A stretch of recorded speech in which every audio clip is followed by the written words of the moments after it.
2021. I ask everyone to please join me for the Pledge of Allegiance if they wish.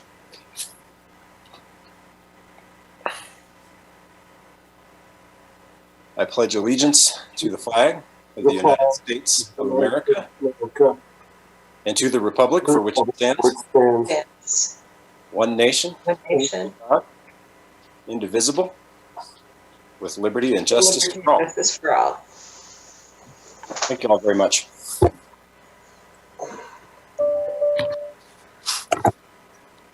All right. I know it's just been a few minutes, but it's nice to see everybody again, and whoever's here on the meeting, thanks for joining us tonight. Let's have a roll call of city council members. Humby. Here. Gabriel. Here. Harrington. Here. O'Doherty. Here. Schuster. Here. Dalder. Here. Somerville. Here. Pierce. Here. Weaver. Here. That's 9 present and 0 absent, Your Honor. Thank you very much. We'll see if anyone has joined us for public comment on non-agenda items and has indicated to us that they'd like to speak.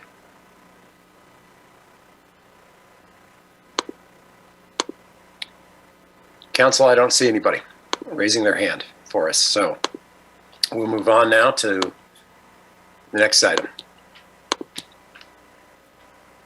Vice Mayor, I'm going to turn it over to you for item number 5.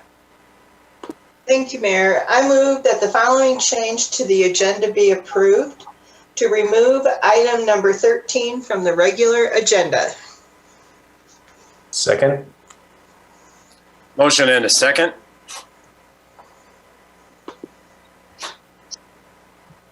Go ahead, Vice Mayor. Okay, I move that the agenda be set as changed. Okay. All those in favor? Great. All those in favor indicate by raising your hand or saying aye. Aye. Aye. All right. That motion carries. We have a presentation this evening that will be familiar to some of you. And it is a presentation about Lemonade Day. And who do we have here with us this evening to talk to us about this item? We have Kent Wood, Mayor from First Interstate Bank. Great, thanks. All right, Mr. Kent Wood, you have the floor and you can talk to us about the presentation for Lemonade Day.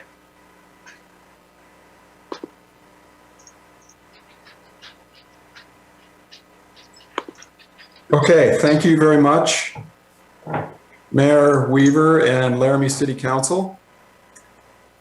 I'm the guy in the yellow suit, as you can see. So a couple years ago, I spoke to you about our very first Lemonade Day, and I'll tell you a little bit about that tonight.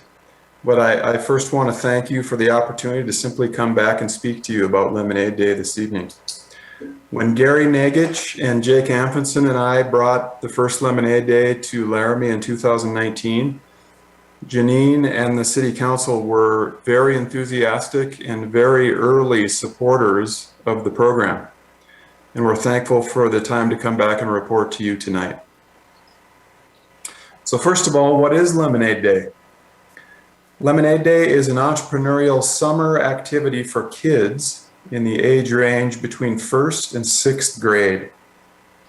It culminates in kids having the opportunity to own and operate their very own business, a lemonade stand. They open and run their business for one day on Lemonade Day, and that day this year in Laramie is Saturday, August 14th. Saturday, August 14th is Lemonade Day this year.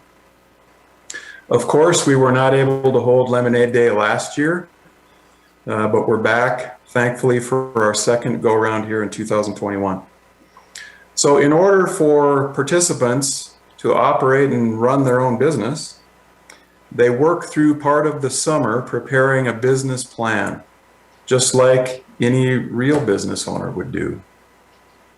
And that includes budgeting, cost determination, stand design, product development, location, attracting customers, and logistics, which can be picking the size of cups that they're going to serve lemonade in, making change for customers, selling lemonade versus making lemonade, customer service skills, startup capital, and even ice management on a hot day.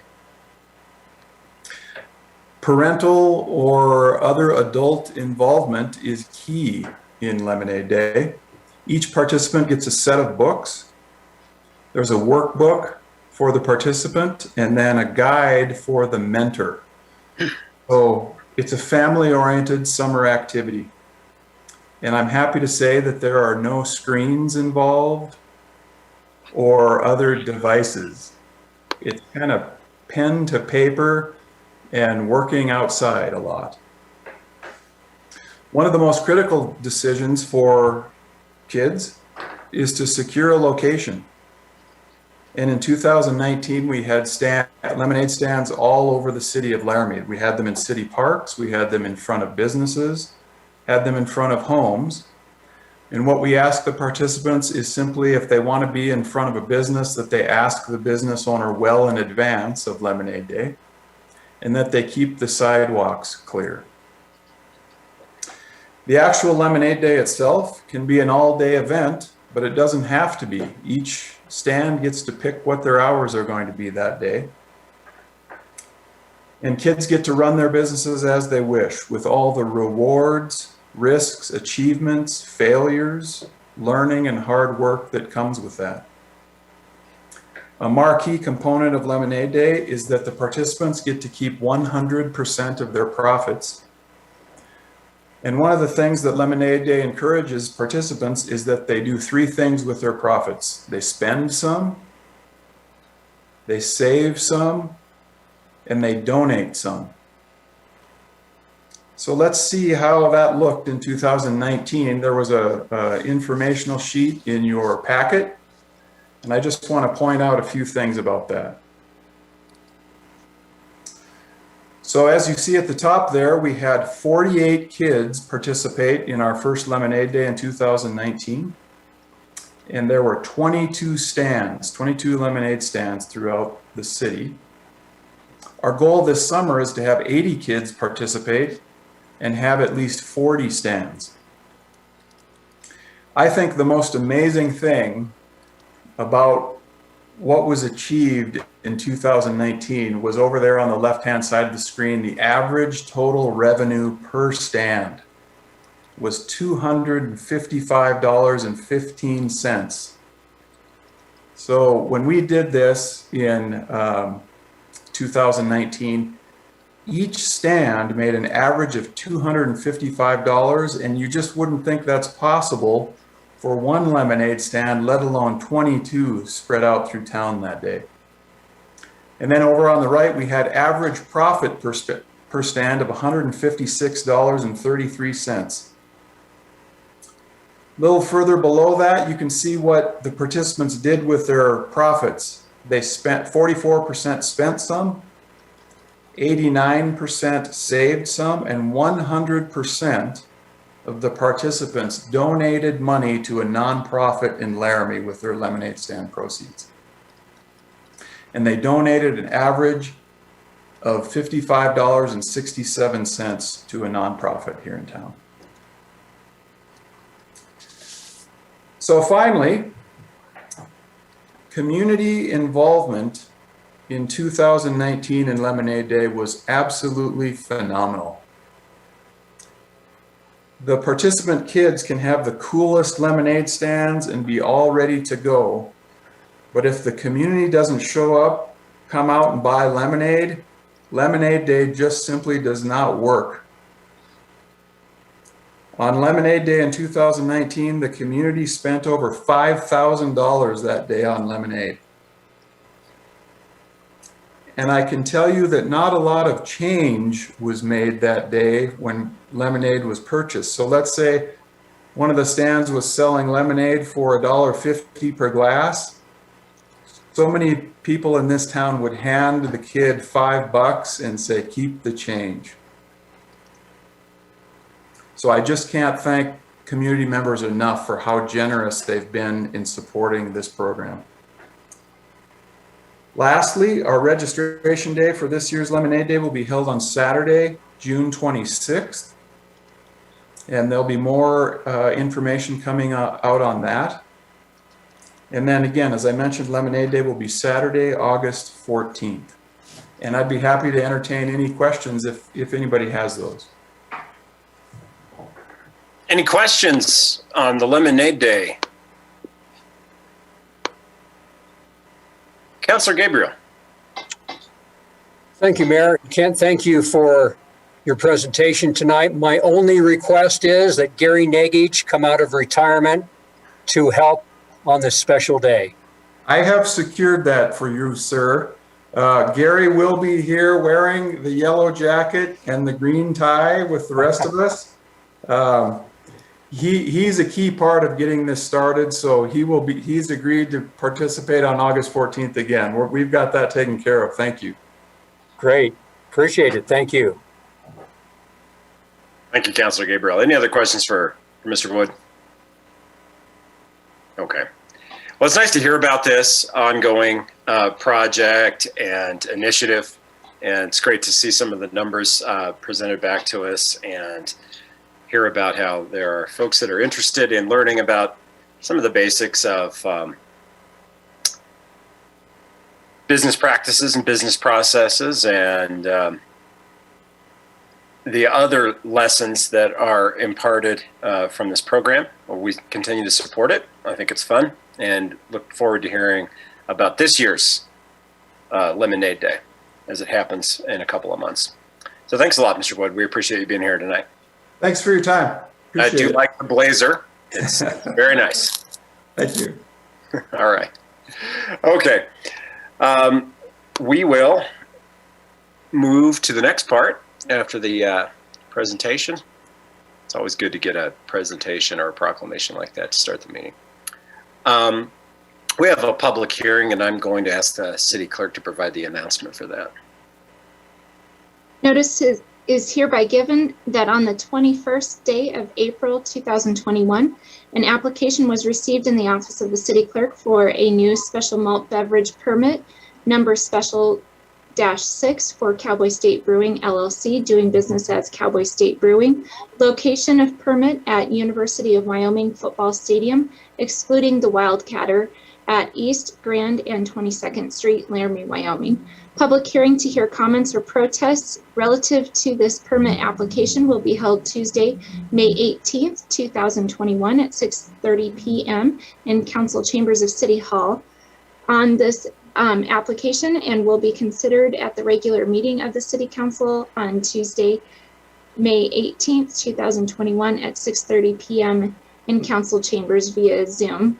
Anyone wishing to be heard should be present or may be represented by his or her agent at the meeting. Thank you very much. So we've had the call and the announcement for the public hearing, and we'll now invite any comment for the public hearing.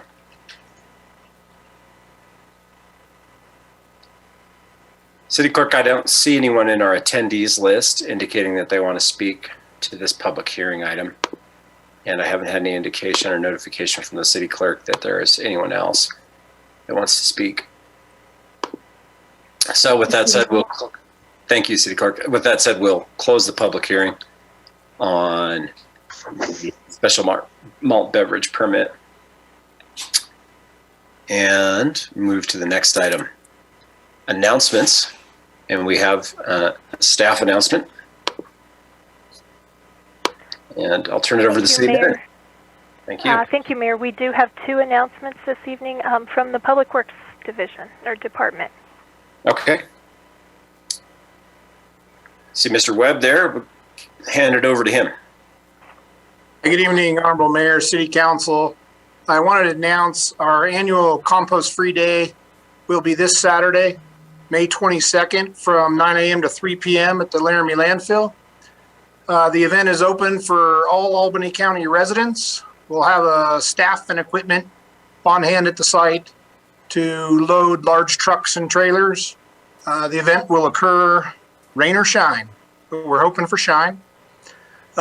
Since the beginning of the compost program in 2009, the city has sold or given away over 26 million pounds of compost. This has obviously extended the life of the landfill and provided beneficial use at low or no cost to the public. If residents miss this event, they can purchase compost at the landfill year-round, Monday through Saturday, for $25 a ton. That equates out to about $1 per 80 pounds. Like a pickup truck load, my son went out this week and got a pickup truck load of compost, and it was $15. So very reasonable.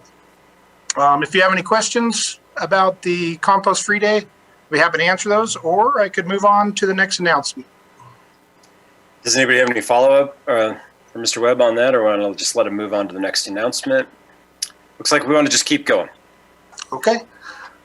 Mr. Mayor, Honorable City Council, this week, May 16th to May 22nd, is the 61st Annual National Public Works Week.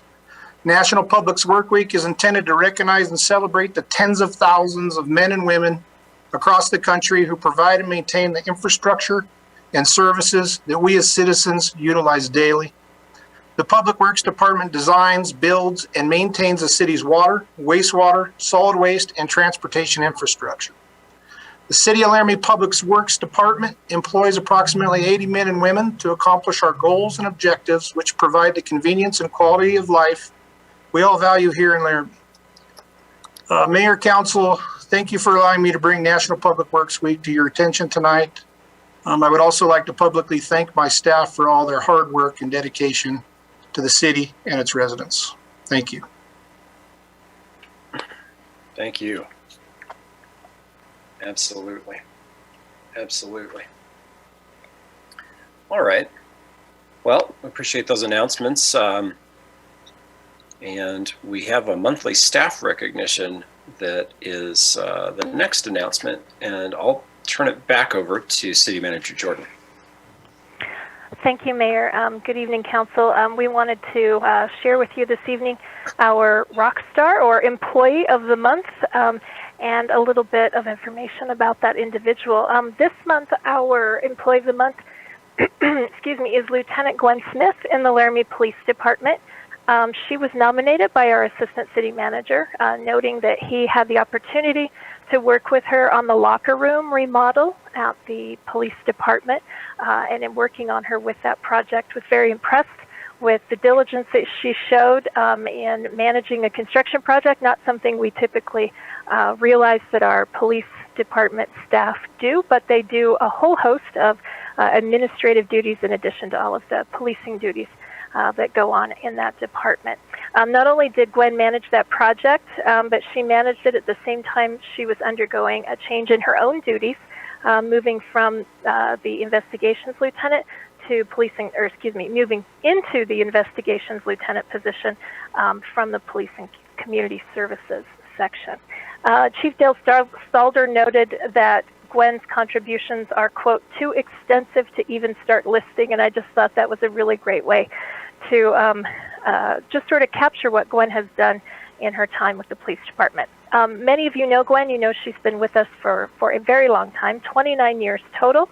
Gwen is a Wyoming native and began her work with the Laramie Police Department in April of 1992. So she's been here for a long time and helped a lot of people in this community in her work as a law enforcement professional. Gwen's current duties have her in charge of investigations. She supervises detectives, DCI officers, and also the work of our evidence custodian. She says that her favorite part of her job is that she loves the people she works with, and she loves the opportunity to help people in the community. So Gwen is a very private person, I will say. She's also very modest. We had a hard time getting very substantive comments from her for the write-up with respect to her personal activities. We always like to share a little bit of that with you all and with her coworkers here at the city. But she is very important to our operation. Her devotion to helping others has really made a big impact here at the city, and then of course across the community as well. So we'd like to celebrate Gwen Smith this evening, and unfortunately she's not able to be with us, but you can see her picture there. Of course, you guys all know her anyway. So we're very appreciative of the work that Lieutenant Smith does for us. Thank you. Thank you, City Manager. And that's absolutely the case, that most of us have had an opportunity to meet Lieutenant Smith before, and we're really glad to see her receive a recognition here. And we're grateful for the work that she's done for the city of Laramie for a long time, and that she continues to do. So that's great. We're glad to be able to kick things off with a recognition for a valuable staff member like and city employee like Lieutenant Smith. All right. Well, that's good. We are going to go to item number 7 now, which is disclosures from city council members about any items on our agenda tonight. Are there any disclosures that any city council folks would like to declare? Not seeing any. Move on from item number 7 to the approval of the consent agenda. I'll turn it over to the Vice Mayor. Thank you, Mayor. I move that the consent agenda be approved and that each specific action on the consent agenda be approved as indicated. Second. Motion and a second from Councilor Schuster on the consent agenda, and we'll go to a roll call vote. Humby, Yes. Gabriel, Yes. Harrington, Yes. O'Doherty, Yes. Schuster, Yes. Stalder. Yes. I'm sorry. Can you repeat that? Thank you. Yep, sorry. Somerville, Yes. Pierce, Yes. Weaver. Yes. That's 9 yeses and 0 nos, Your Honor. That motion carries. The consent agenda is approved.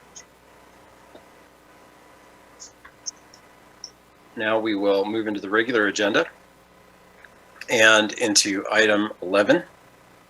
And I'm going to turn it over to Vice Mayor Pierce. Thank you, Mayor. I move to approve Resolution 2021-34, affirming and appointing the Nominating Committee's slate of community residents to serve on the ad hoc working group for police and community, and commending the members of the Nominating Committee for their service to the city of Laramie, and authorize the mayor and clerk to sign. Second. Motion and a second.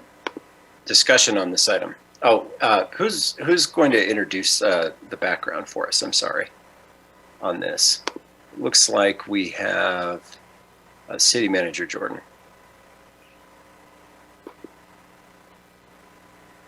Thank you, Mayor. Yeah, I'd be happy to give a little bit of background. As you know, the City Council on April 7th adopted a resolution that would establish the ad hoc working group for police and community.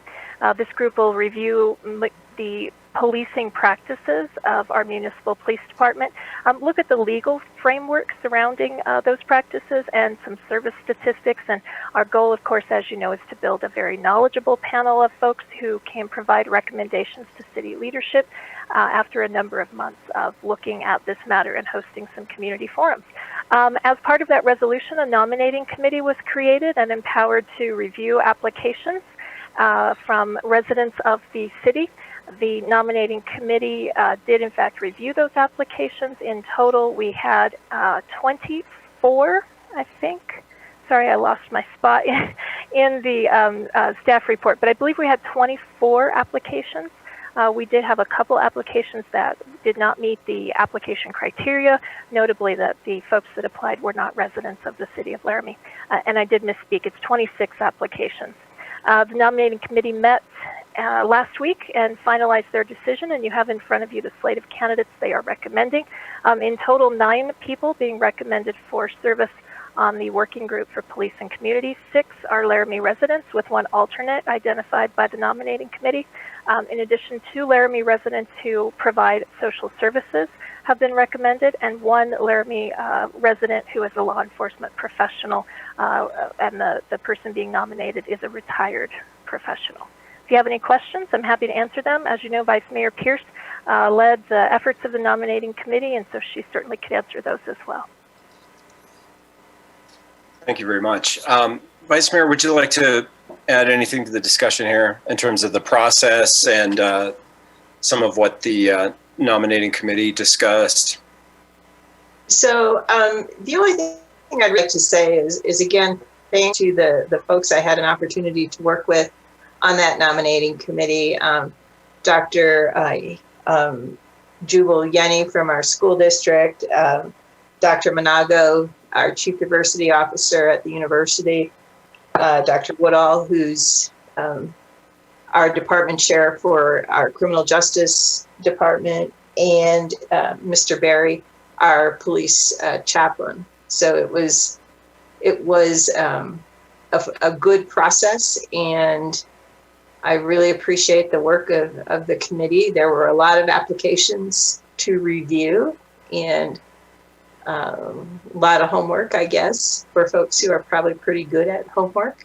So it was nice, and we've got a nice slate of folks, and look forward to the work ahead. Thank you very much. Let me ask other members of the council if they have anything they want to add. Okay. I want to echo the Vice Mayor's appreciation for the individuals that served on the nominating committee and for the members of the community that have stepped up with a willingness to volunteer and share their time and willingness to be able to do some of the work that's just now starting. We really appreciate it, and it is a service to the community. If there isn't any other discussion, I'm going to turn it over to Councilmember Schuster. Thank you.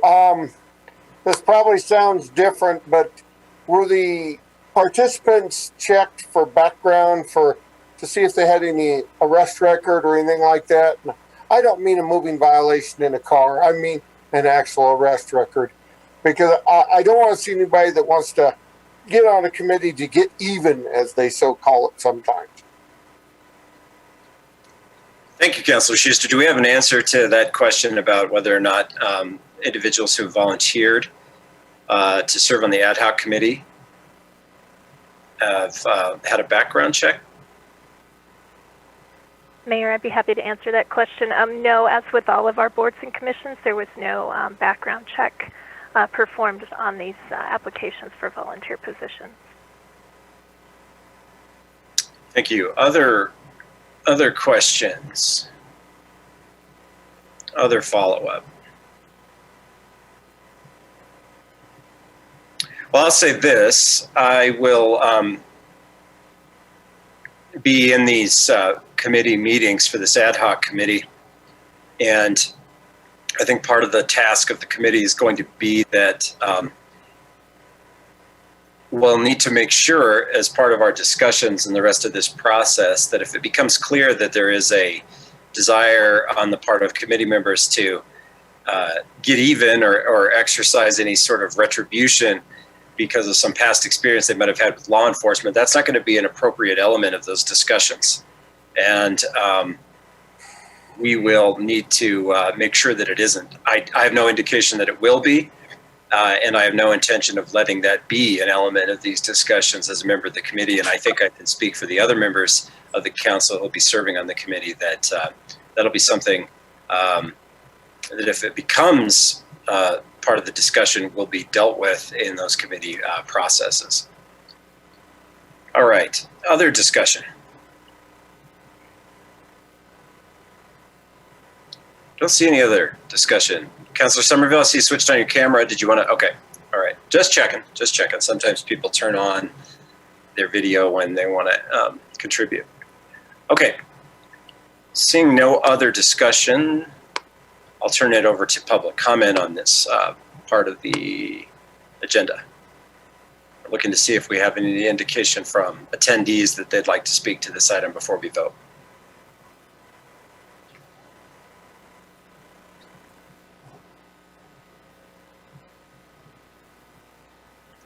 I'm not seeing any hands up, and the city clerk's letting me know that there isn't anybody that's notified her that they want to speak, so we'll move now into a vote on this item.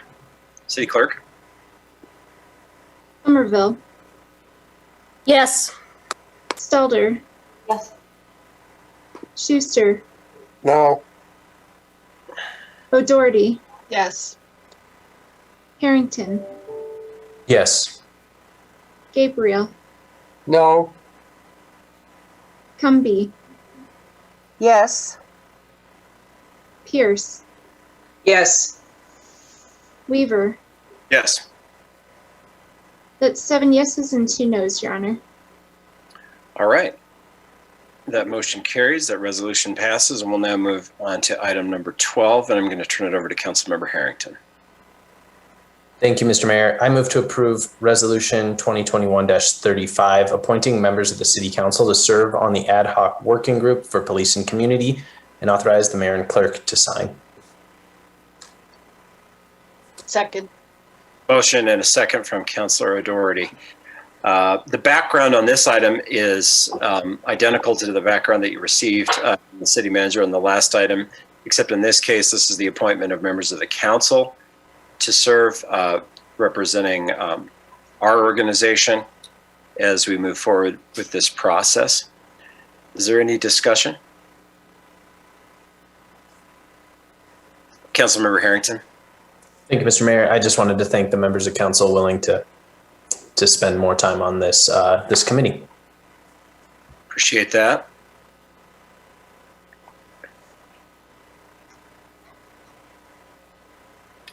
Other discussion? We will now move to public comment on this resolution, and I'll check with our attendees and see if there's any hands up.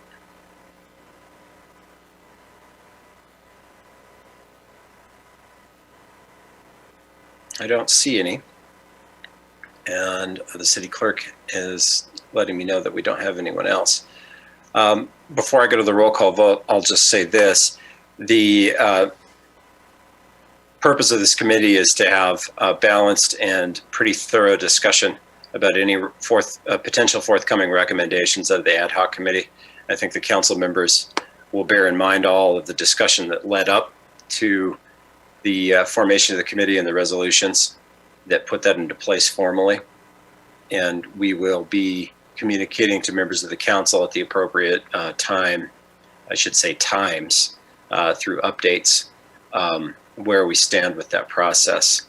So you'll hear more about this soon. Councilmember O'Doherty. I want to thank the council members who are willing to do this, and I want, so the public knows why I personally thought it was a good fit, is Councilor Cumby has extensive experience in the mental health field, and Councilor Somerville, I believe, was a federal investigator. Did I get that right? Anyway, so I think they are two best council members to do this. Thank you. Well, thank you, Councilmember O'Doherty. I appreciate that. And of course, as we go throughout this process, I think the expectation of the council members serving is that all council members will feel free to communicate their own feedback, questions, and concerns as we move forward. And we will be providing you with frequent updates about where we stand in this process. And it's not going to be something where overnight we'll be returning to the council with recommendations. That is not how this will go. It's going to be a deliberative process, and we're taking a cautious approach that builds in a lot of time. I don't see any other hands up. I don't see any other discussion. We didn't have any public comment on it. City Clerk, can we have a roll call? Harrington, Yes. O'Doherty, Yes. Schuster, No. Stelter, Yes. Somerville, Yes. Gabriel, Yes. Cumby, Yes. Pierce, Yes. Weaver. Yes. That's 8 yeses and 1 no, Your Honor. That resolution passes. And now move to item number 14. And I'll turn it over to Councilmember Gabriel.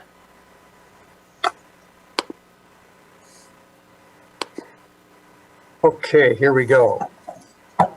Number 14.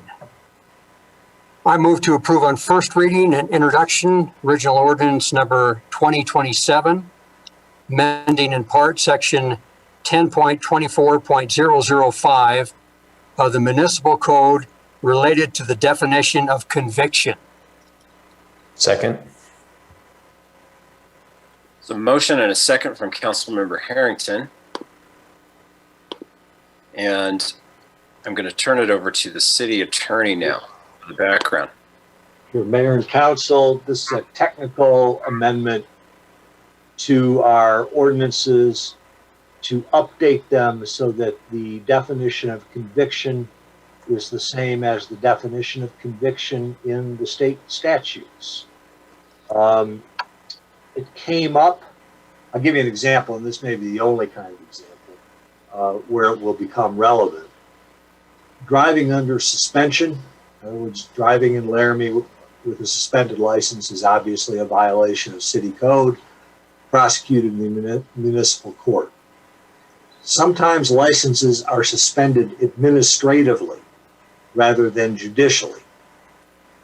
And we ran into a case where a fellow's license had been suspended administratively, and that was not covered by the definition of conviction in the city code, but it is covered in the definition of conviction in the state statutes. So to plug that hole and make all of our traffic laws consistent with state traffic laws, the easiest thing for us to do was amend our definition to match the state statute. Do you have any questions? Questions for the city attorney on the item? Councilmember Somerville. Thank you, Mr. Mayor. City Attorney, just for my non-legalese mind, so are you describing the new letter E, a violation of condition of release without bail, etc.? Is that what that example refers to? Because I was trying to figure out exactly what E would apply to. Well, it could apply to that, but it really only comes into play for us when somebody, and what can happen is that somebody is arrested somewhere for a DUI. They are notified, their license is seized, and they're notified that they will have an administrative suspension of that license. And if they don't fight it or enter an appearance or do something about it, it will be suspended administratively. Then if they're pulled over for if they're pulled over in our town, we would cite them with driving under a suspended license. Because it was for a DUI in that other county, they would have mandatory jail time. Well, that came up, and the courts have said that, well, that's what would happen if you were in state court, but city, you have to follow your ordinances, and the definition of conviction in your ordinances does not cover an administrative suspension. Does that answer your question? It does. Thank you. Thank you. Other questions?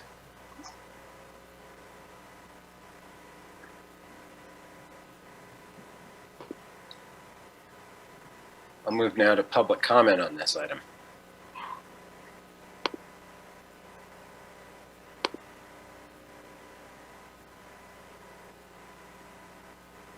I don't see any hands up from attendees.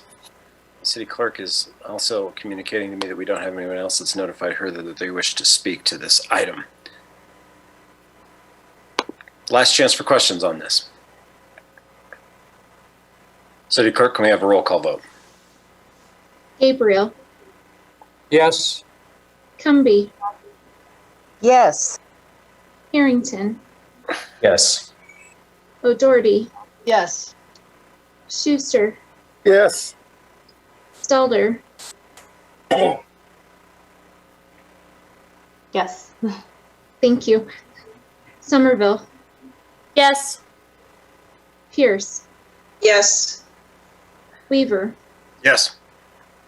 That's 9 yeses and 0 nos, Your Honor. Thank you. That motion carries.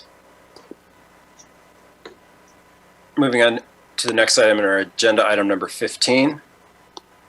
Councilor Cumby, you have the floor.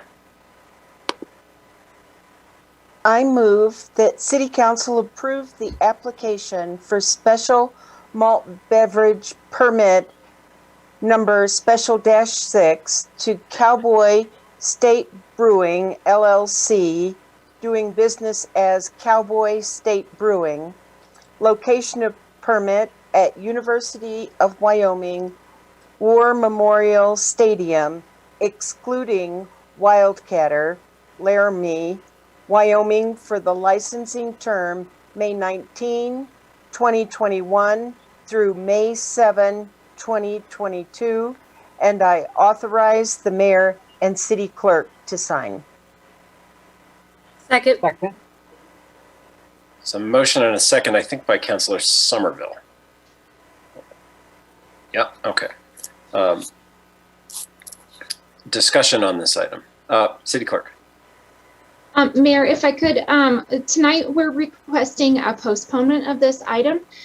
There is one part of the application that we are still missing. So in order to comply with State Statute 12-4-104D, the license has to be deemed complete by the Wyoming Liquor Division before the council can take action to approve or deny the application.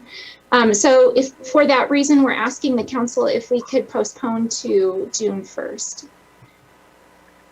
All right. You've heard the explanation from the city clerk about the administrative reasons that we need to postpone this. I'm going to turn it back over to Councilor Cumby because I believe she has a forthcoming motion. Yes, Mr. Mayor, I move to postpone the motion until the June 1st council meeting. Second. Motion and a second. We've heard the explanation. Any discussion on the postponement?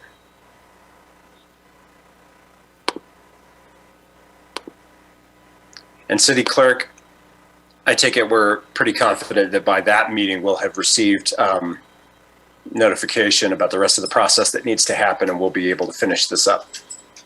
Yeah, typically I don't post notice to the public or put it on your agenda. However, this time we thought we were safe, but it's taking a little longer to prepare the contract than we expected. We're hopeful to have it June 1st. We did want to keep the item on the agenda because we had published notice to the public. So we just wanted to make sure everybody was informed on where we were with the process. That makes sense. Thank you very much. Do we have any public comment on the motion to postpone?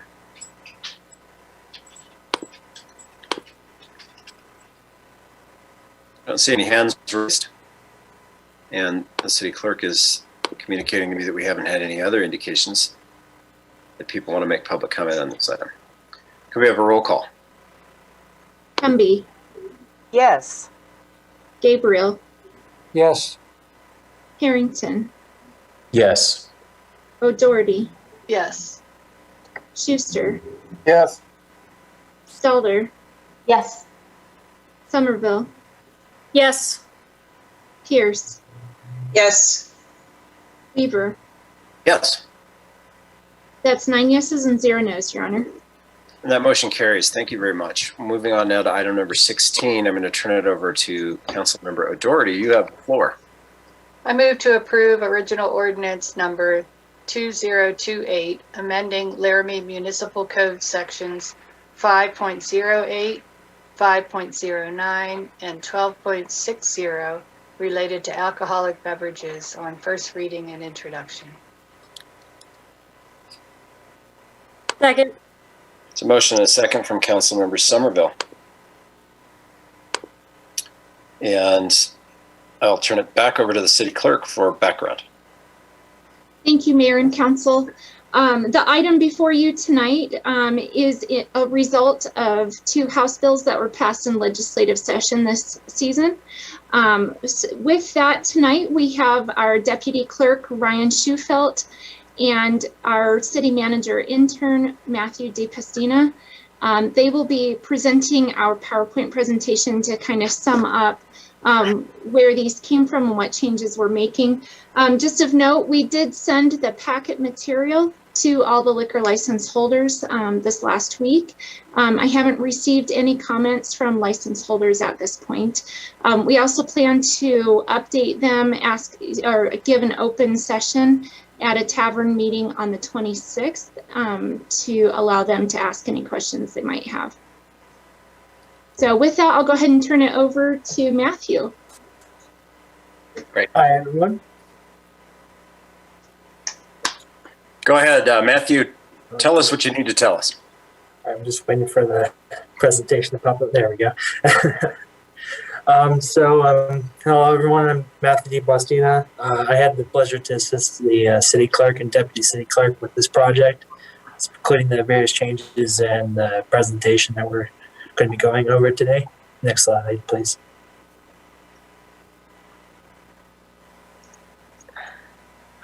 The Wyoming legislature passed 2 bills into law this year, House Bill 13 and House Bill 156.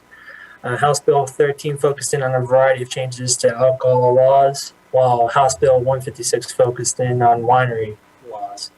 Relevant changes were made because of both bills within our code. Next slide, please. Reordering and renumbering was a necessary task, as the ordering of various sections through Laramie City Code was left much to be desired. There was a scattering of sections throughout the code and made the reader flip back and forth just to find one relevant section with another relevant section. With these changes, sections have been moved next to related sections, making code much more manageable to those who read it in the future. Next slide, please. Typographical and grammatical changes. It was a necessary change within code. Given the amount of time and the amount of changes that have occurred over the past, there were a significant number of spelling errors and just general typos that have accumulated over the document. Those issues, those errors didn't affect the meaning of the code, but it was just necessary to change first for the professionalism of the document and the code itself. Next slide, please. Special malt beverage permits. Sections within special malt beverage permits located within Laramie City Code 508 have been changed as a result of the passage of previously mentioned bills. Local licensing authorities, such as the council, can now set fees, the licensing terms, and where malt beverages can be sold and consumed. Tune staff recommendations were made as a result of these changes. The restrictions be removed to allow smaller venues access to these permits, as well as allowing these permits to be issued for up to a period of 1 year. And you can see the details on the slide in front of you.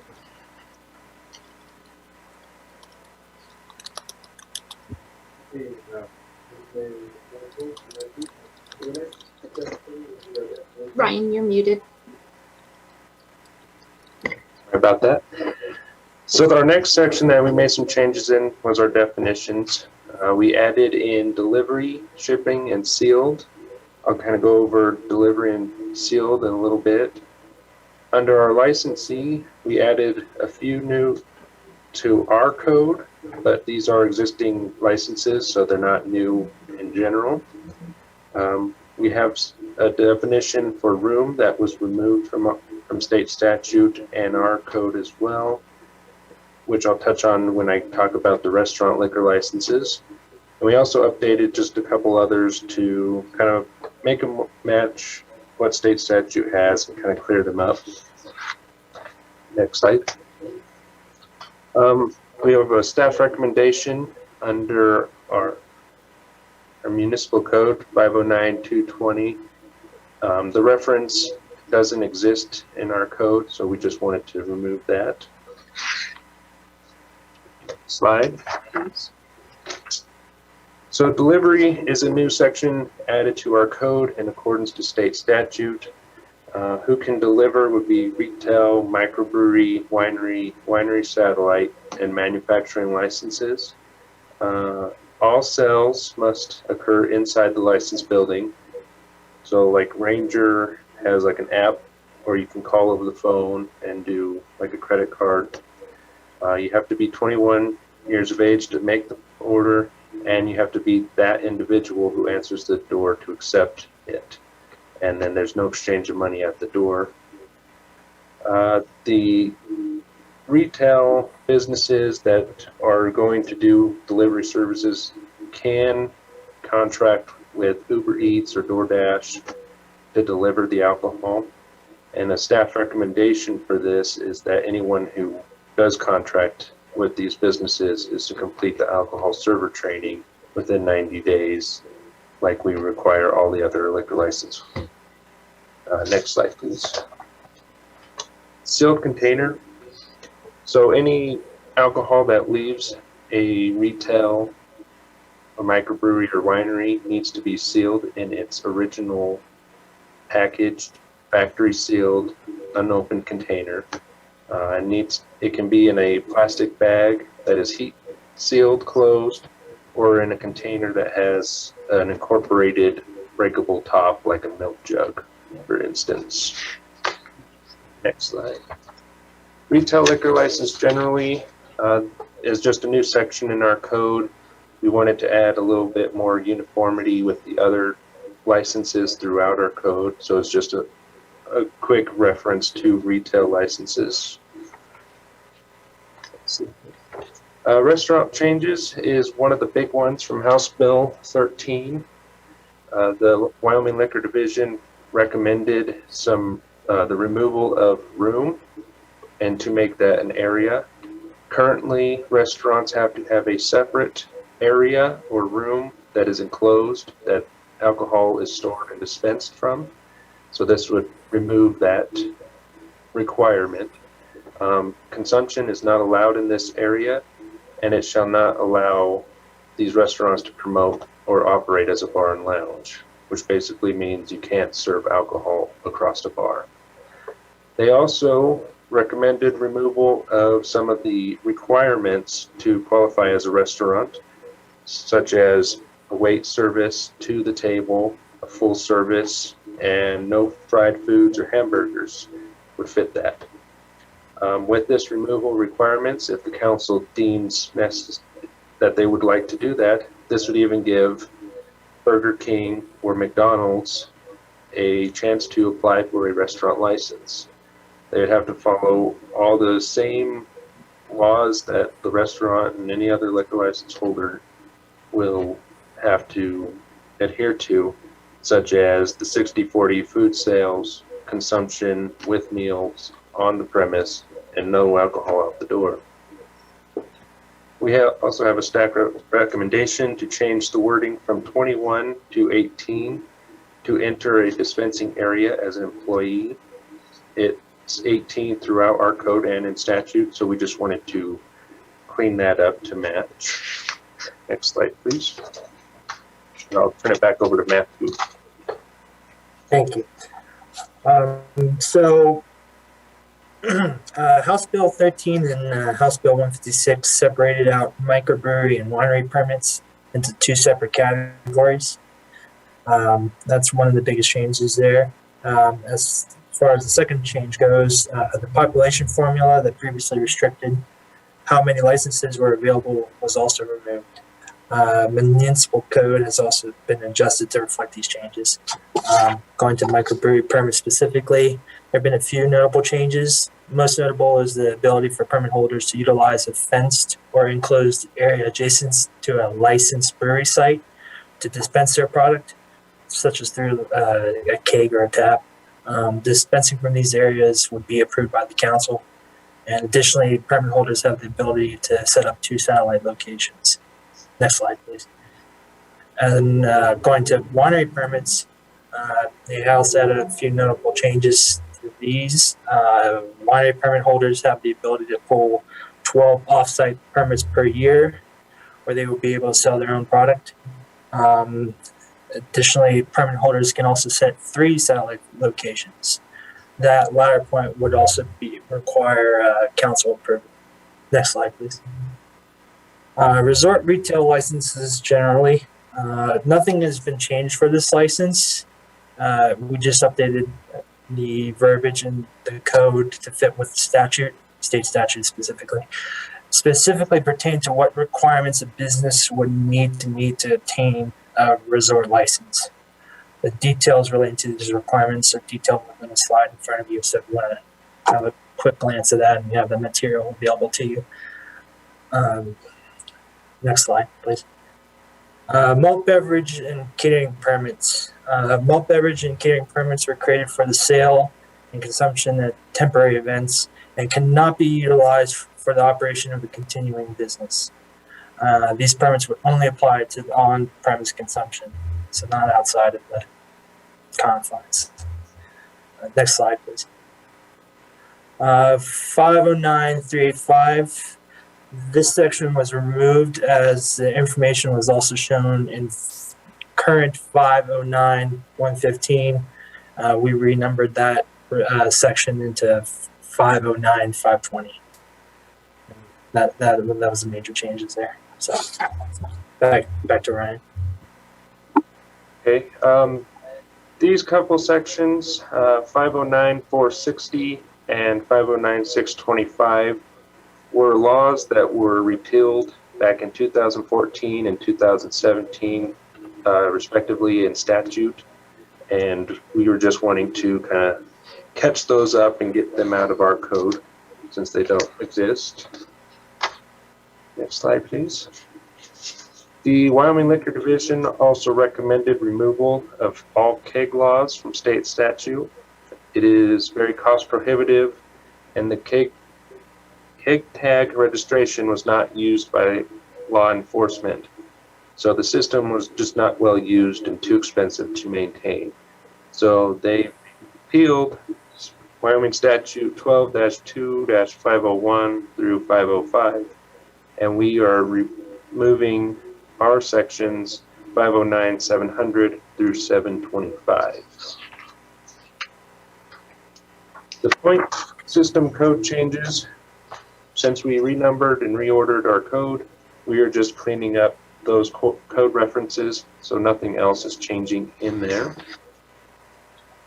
And finally, our chapter 12.60 special events, just a couple minor changes. We updated the catering and malt beverage permit definitions to match, and we also updated a couple code references that reference over to 509.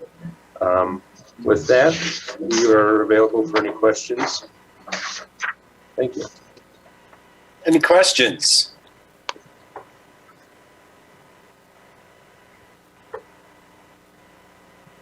Not seeing any questions. Let's see if there's any public comment on this item.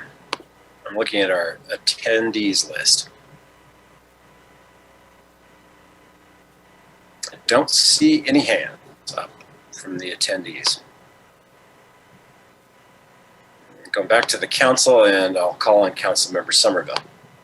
Thank you, Mr. Mayor. I don't have a question. I just want to commend the city clerk, the deputy clerk, and our city intern for all the research and work that you guys did into this. This was massive changes by state statute, and the fact that you guys are here in May before us with code changes is impressive. So I just want to say thank you. Appreciate it.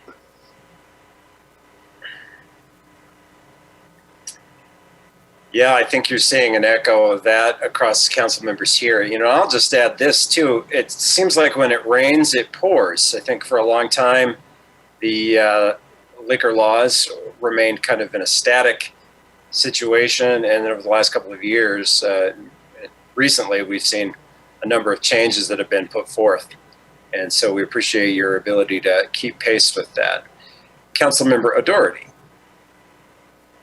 I remember in the past year we had an issue where people couldn't take advantage of their liquor license because of COVID, and we weren't able to prorate. Is that now possible? I mean, that's what I'm understanding from this, that you could prorate the liquor license. Like,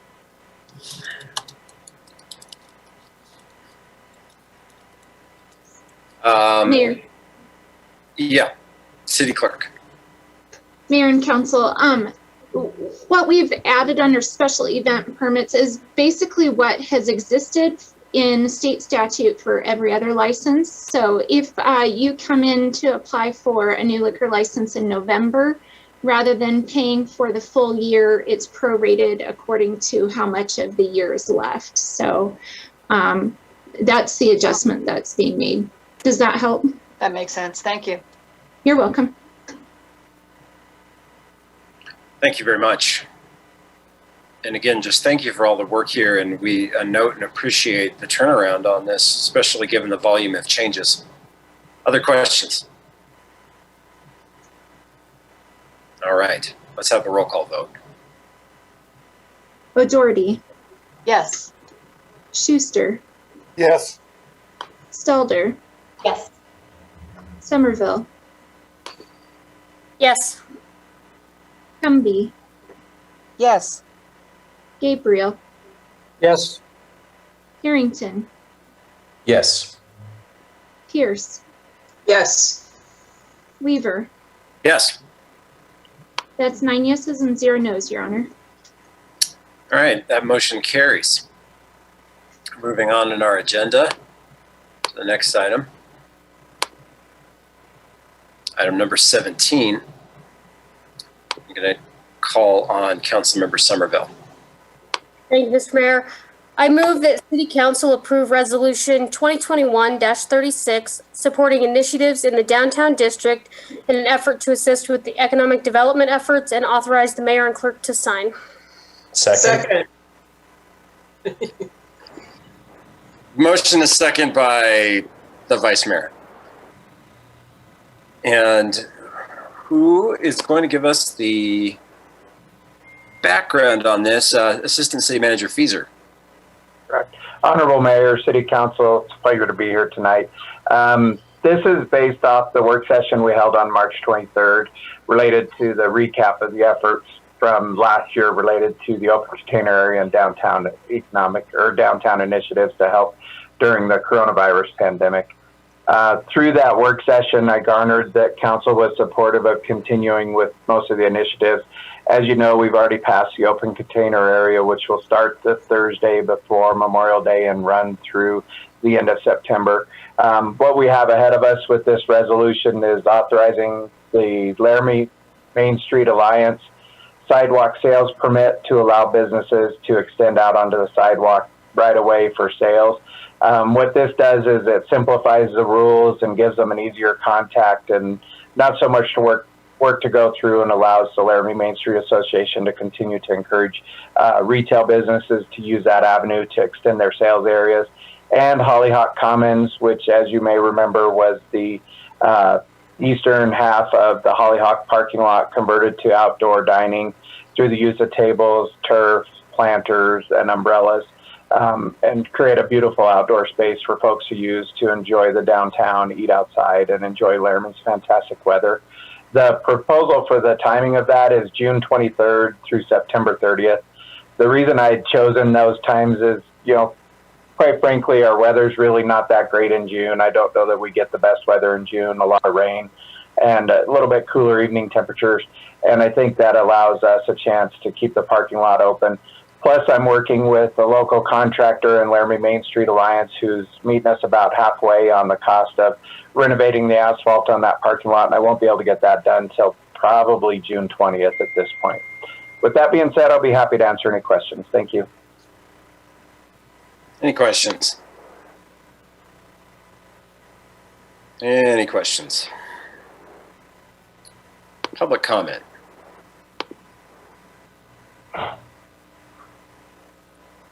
A couple of hands up. I'm just going to go in order. First hand raised was from Mr. Brett Glass, and we will welcome Mr. Glass into the meeting. Good evening, Mr. Mayor. Can you hear me? Yes, please go right ahead.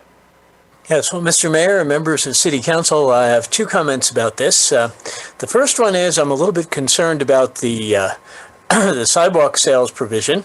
Not because it's a bad idea. I think it's wonderful to have sidewalk sales. I'd like to see more of that. It's a wonderful thing downtown.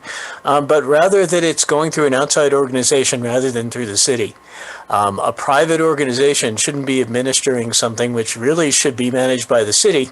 Also, the idea of having to have a permit seems like an unnecessary complication. What I believe the city should be doing, and I'd like to recommend that you do, is set things up so that you have the right to sell on the sidewalk without asking permission or getting a special permit, so long as you follow certain reasonable guidelines in terms of use of the sidewalk, keeping the walkways clear and things like that. I think that's the right way to do it, not entrusting an organization which isn't always very communicative and doesn't always have the best interests of downtown at heart to administer this. I also don't think there's any need to administer it on a day-to-day basis or get specific permits. So that's my first comment. The second comment that I have has to do with the so-called Hollyhock Commons. This involves taking a parking lot and shutting it down and putting in AstroTurf when there is a public park right across the street. And this just simply doesn't make sense. Here we are. People, in order to come downtown, need parking. If they can't park, they won't come, period. And right across the way, we have a beautiful green area where we can put out picnic tables, where there's equipment for kids to play. There's lots of room over there. And you have real turf, not AstroTurf. So why aren't we working on improving that park? Why are we penalizing downtown, removing vital parking, and setting something else up which is artificial and can't really compare and is a lot uglier, frankly, than the park? So I'd like to ask that you vote down this resolution and instead work on those two things instead. I really think that would be a better idea than what's being proposed tonight. Thank you.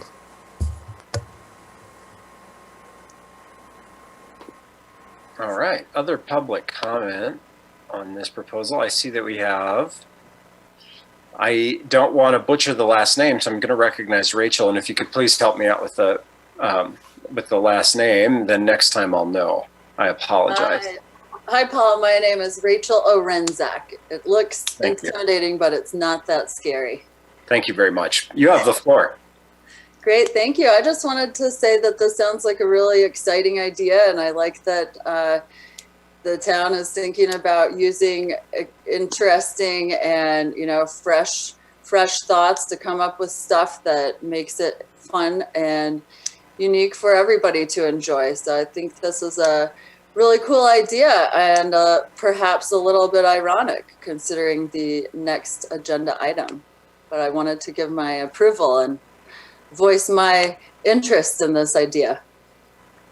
Thank you very, very much, and for your assistance with the pronunciation. I apologize. I just get a little gun shy about that, but we appreciate you sharing your views. Is there other public comment on this issue?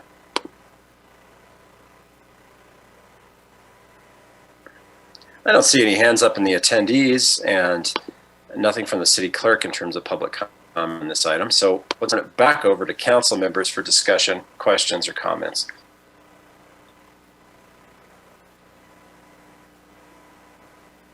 Councilmember O'Doherty.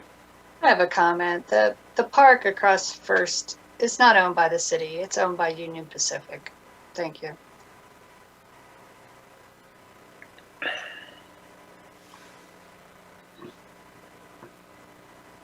Councilmember Harrington. Thank you, Mr. Mayor.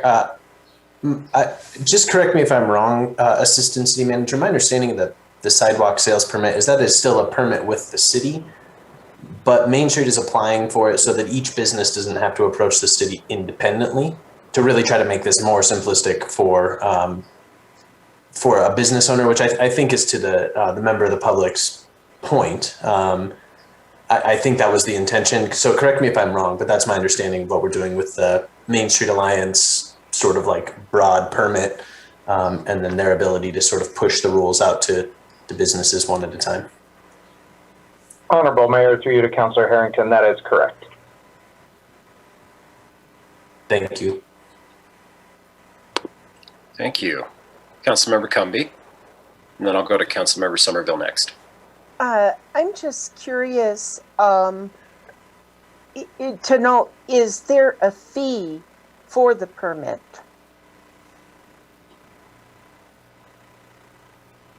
Honorable Mayor, through you to Councilor Cumby, I do believe there is a fee, and through this resolution, last year we waived the fee and then allowed the fee waiver to continue through Laramie Main Street Association. I do not believe Laramie Main Street does charge a fee. Thank you. Councilmember Somerville. Thank you, Mr. Mayor. I just wanted to let the council know, I believe Trey Sherwood is here if we have any questions specific to her. But also just kind of a comment, you know, through the work session, and we've received a lot of positive feedback on this, and so I'm certainly supportive of it. All right. Thank you, Councilmember Somerville. Councilmember Harrington. Thank you, Mr. Mayor, and thanks, members, for humoring a second question. Todd, if I remember correctly, last year we lost a total of 6 spots after adding some back on the street. Is that the case again this year, that we'll be adding additional spots on the street to compensate for some of the spots on the lot if this is to pass? Honorable Mayor, through you to Councilor Harrington, that's correct. We will recoup 3 or 4 spots on the street, and I think it's 7 total. One of the things that we're doing when we repave the parking lot is we're actually going to narrow the spaces up just a little bit. I should have 2 additional spaces in the lot. So until we actually get on the ground with finalizing that project, I hope that the impact's even less at this point than it was last year.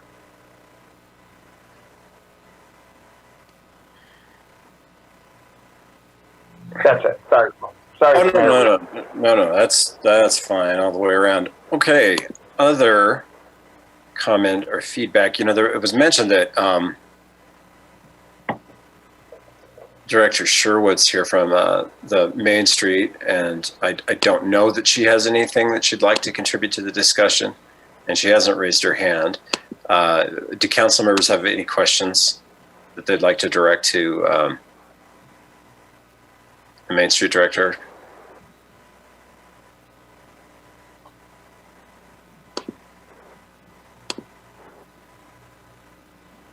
Well, let's go ahead and recognize Ms. Sherwood and allow her in the meeting. It looks like she's raised her hand and might have something she'd like to contribute to the discussion. And you've got the floor. Go ahead. Thank you. I just wanted to chime in and vocalize our appreciation to the city for partnering with us on these projects. Our board sends its great thanks. You know, these were pandemic initiatives, and we are still in an economic recovery period.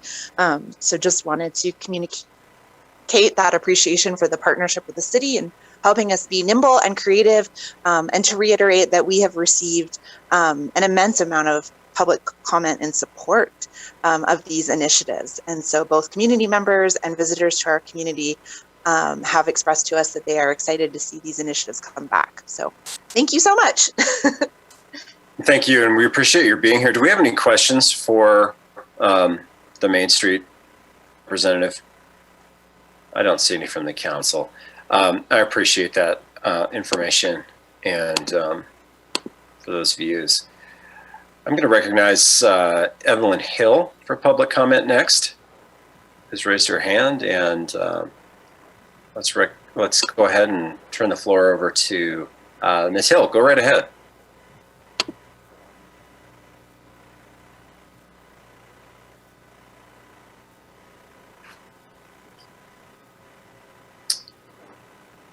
I'm not entirely sure if you're speaking, but we can't hear you. You may need to unmute.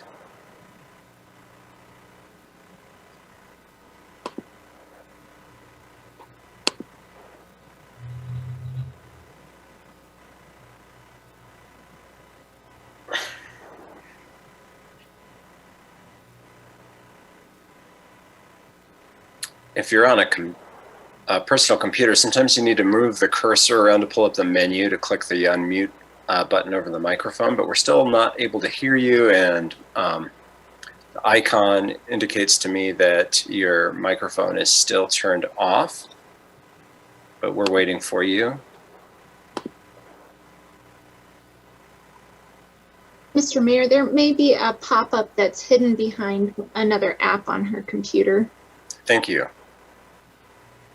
And it's no problem. City Clerk, I noticed there's 2 versions of Evelyn, so maybe one is her phone and one is, yeah. Thank you, Councilmember O'Doherty. And if that's the case, then I think on the phone it's *6. Yeah. All right. It looks like we're going to be able to hear now, and please go right ahead.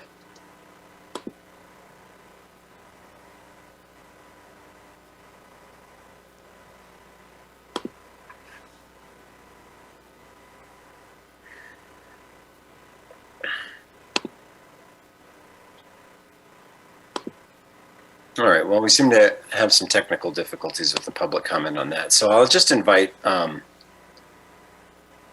folks to email us any public comment that they'd like to provide. And we'll have to keep moving with public comment and see if there's other public comment. I see that Trey Sherwood has indicated that she'd like to share with us again. Her hand is raised, if that's accurate. Nope. Okay, I think we're all right there. I think she probably just had it raised from the last time, and that's okay. It's all part of the fun of video meetings, which we're happy to be able to have.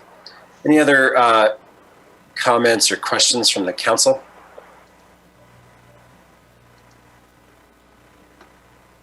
Assistant City Manager Fieser. Honorable Mayor, I feel like I did a disservice for Laramie Main Street Alliance in the way that I glossed over quickly their contribution towards paving the Hollyhock parking lot, which will be used year round and be a benefit for everybody year round. But, you know, it's about a $28,000 project since I added the striping, and they're contributing about $13,000 towards that project, which is a significant benefit to our community for the whole year, and just wanted to make sure that I recognized that and honored that contribution, and I very much appreciate it. Thank you. Thank you for that. Appreciate that comment as well. Other follow-up questions or feedback? Just a quick one from me. I think there's been a trend of referring to the pandemic in the past tense as an event that's over, and I think it's abundantly clear that that is not the case. And so to provide opportunities that are considered safer focal points for public gathering and activity, and to get people downtown and engaging in commerce, the use of the commons is still a good idea. And I agree with the feedback that we've heard that it was well received by the community, and that there's an interest in continuing to make that available. And I think that's a good thing, and we appreciate the folks that have put in the work to continue to make that available, and for us to continue to have the commons area and the open container provisions that go along with it down there. City Clerk, can we have a roll call vote? Humby. Yes. Somerville. Yes. Stalder. No.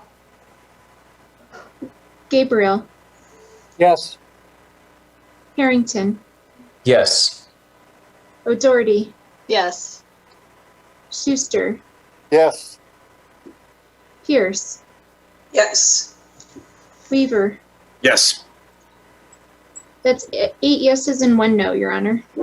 Thank you. That motion carries. We'll move now to item number 18. I'm going to turn it over to Councilmember Harrington. Thank you, Mr. Mayor. I move to reverse the Planning Commission's decision on and approve conditional use permit 2103 1010 Ivinson Avenue, a conditional use permit for construction and operation of a parking garage, non-exempt college or university use commercial parking lot, and UW Police Station, non-exempt college or university use, based on findings of fact and conclusions of law and all staff recommended conditions of approval as contained in the original Planning Commission staff report dated April 26th, 2021. Second. You guys are quick on the draw with the seconds. There's been a motion and a second by Vice Mayor Pierce. You've heard the motion and the second. We'd like to turn it over now to Mr. Tini from our planning office. Welcome, and you've got the floor to give us background. Mayor, good evening. Mayor and council, good evening. This item is an appeal of a planning commission decision, which was what was read in the motion. What I'm going to do is just provide you a little bit of background on the appeal, and then what I will do is provides an overview of the project as well, and then kind of as the process goes, or as we have discussion and things, I'll bring up a few other items. But this item was considered by the Planning Commission on April 26th. The conditional use process is finalized and is approved by the Planning Commission. They're the deciding body for conditional use permits per Laramie Municipal Code. With a conditional use permit, there are specific required findings that all conditional use permits, whether it's a daycare or whether it's a facility such as Mayor, I'm not sure if Member Cumby is, she was just raising her hand, so, okay, sorry. Mayor, and so, as I was stating, conditional use permits have a specific set of findings and requirements that we review for a project, no matter the type of project. I've included those in your cover sheet just so you can see the general findings that are always required. As I mentioned at the April 26th Planning Commission meeting, the Planning Commission denied the conditional use permit, 5 yes, 1 no, and 1 abstain due to a conflict of interest, which was contrary to staff's recommendation and recommended motion related to the item. The Planning Commission, as it's required, did provide 3 specific findings as to why they recommended denial of the conditional use permit. They were included in their Planning Commission motion, and I've included that in your packet, and it's in your cover sheet. I'm going to go over those. It's number 1, nuisance concerns, increased noise, dust, glare, pollution, and traffic. Number 2, context to the neighborhood.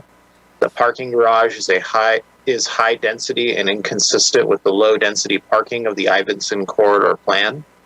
And 3, general welfare. The parking garage is a public sector project which is financially imprudent, which will cause economic injury to the student members of the community, the university, and the state.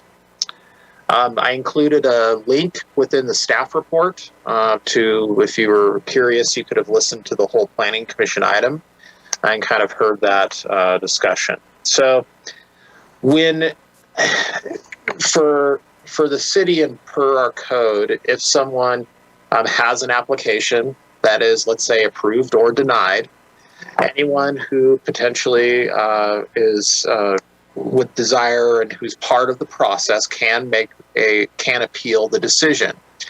Because the University of Wyoming is the actual applicant and their application was denied, they did submit an appeal.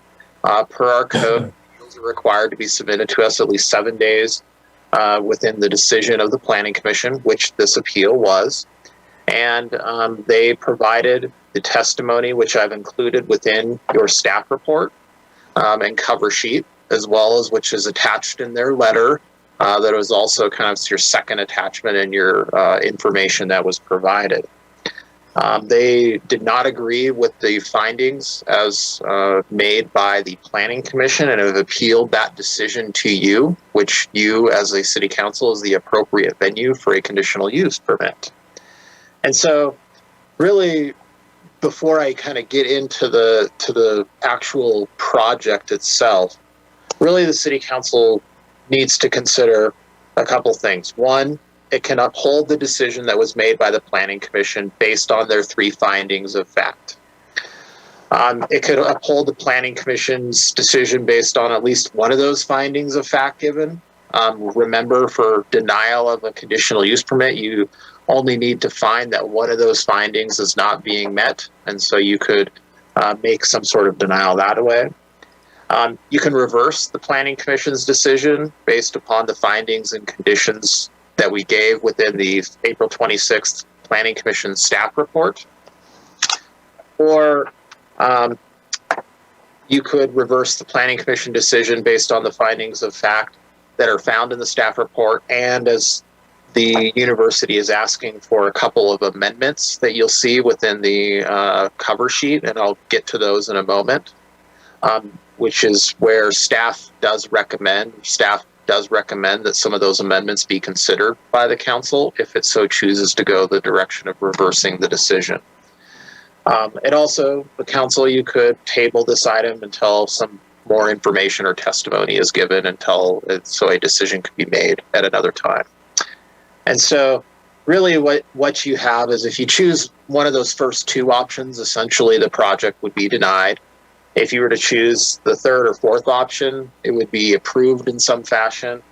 And the 5th option would, have this item be considered at a different time when some sort of more information is potentially provided. What I'm going to do is I'm not going to speak to the amendments quite yet that were requested by the university following the Planning Commission's decision. What I'm going to do is provide you just an overview of the project generally. I am not going to go into some of the extreme detail that was done during Planning Commission. There's a lot to this project.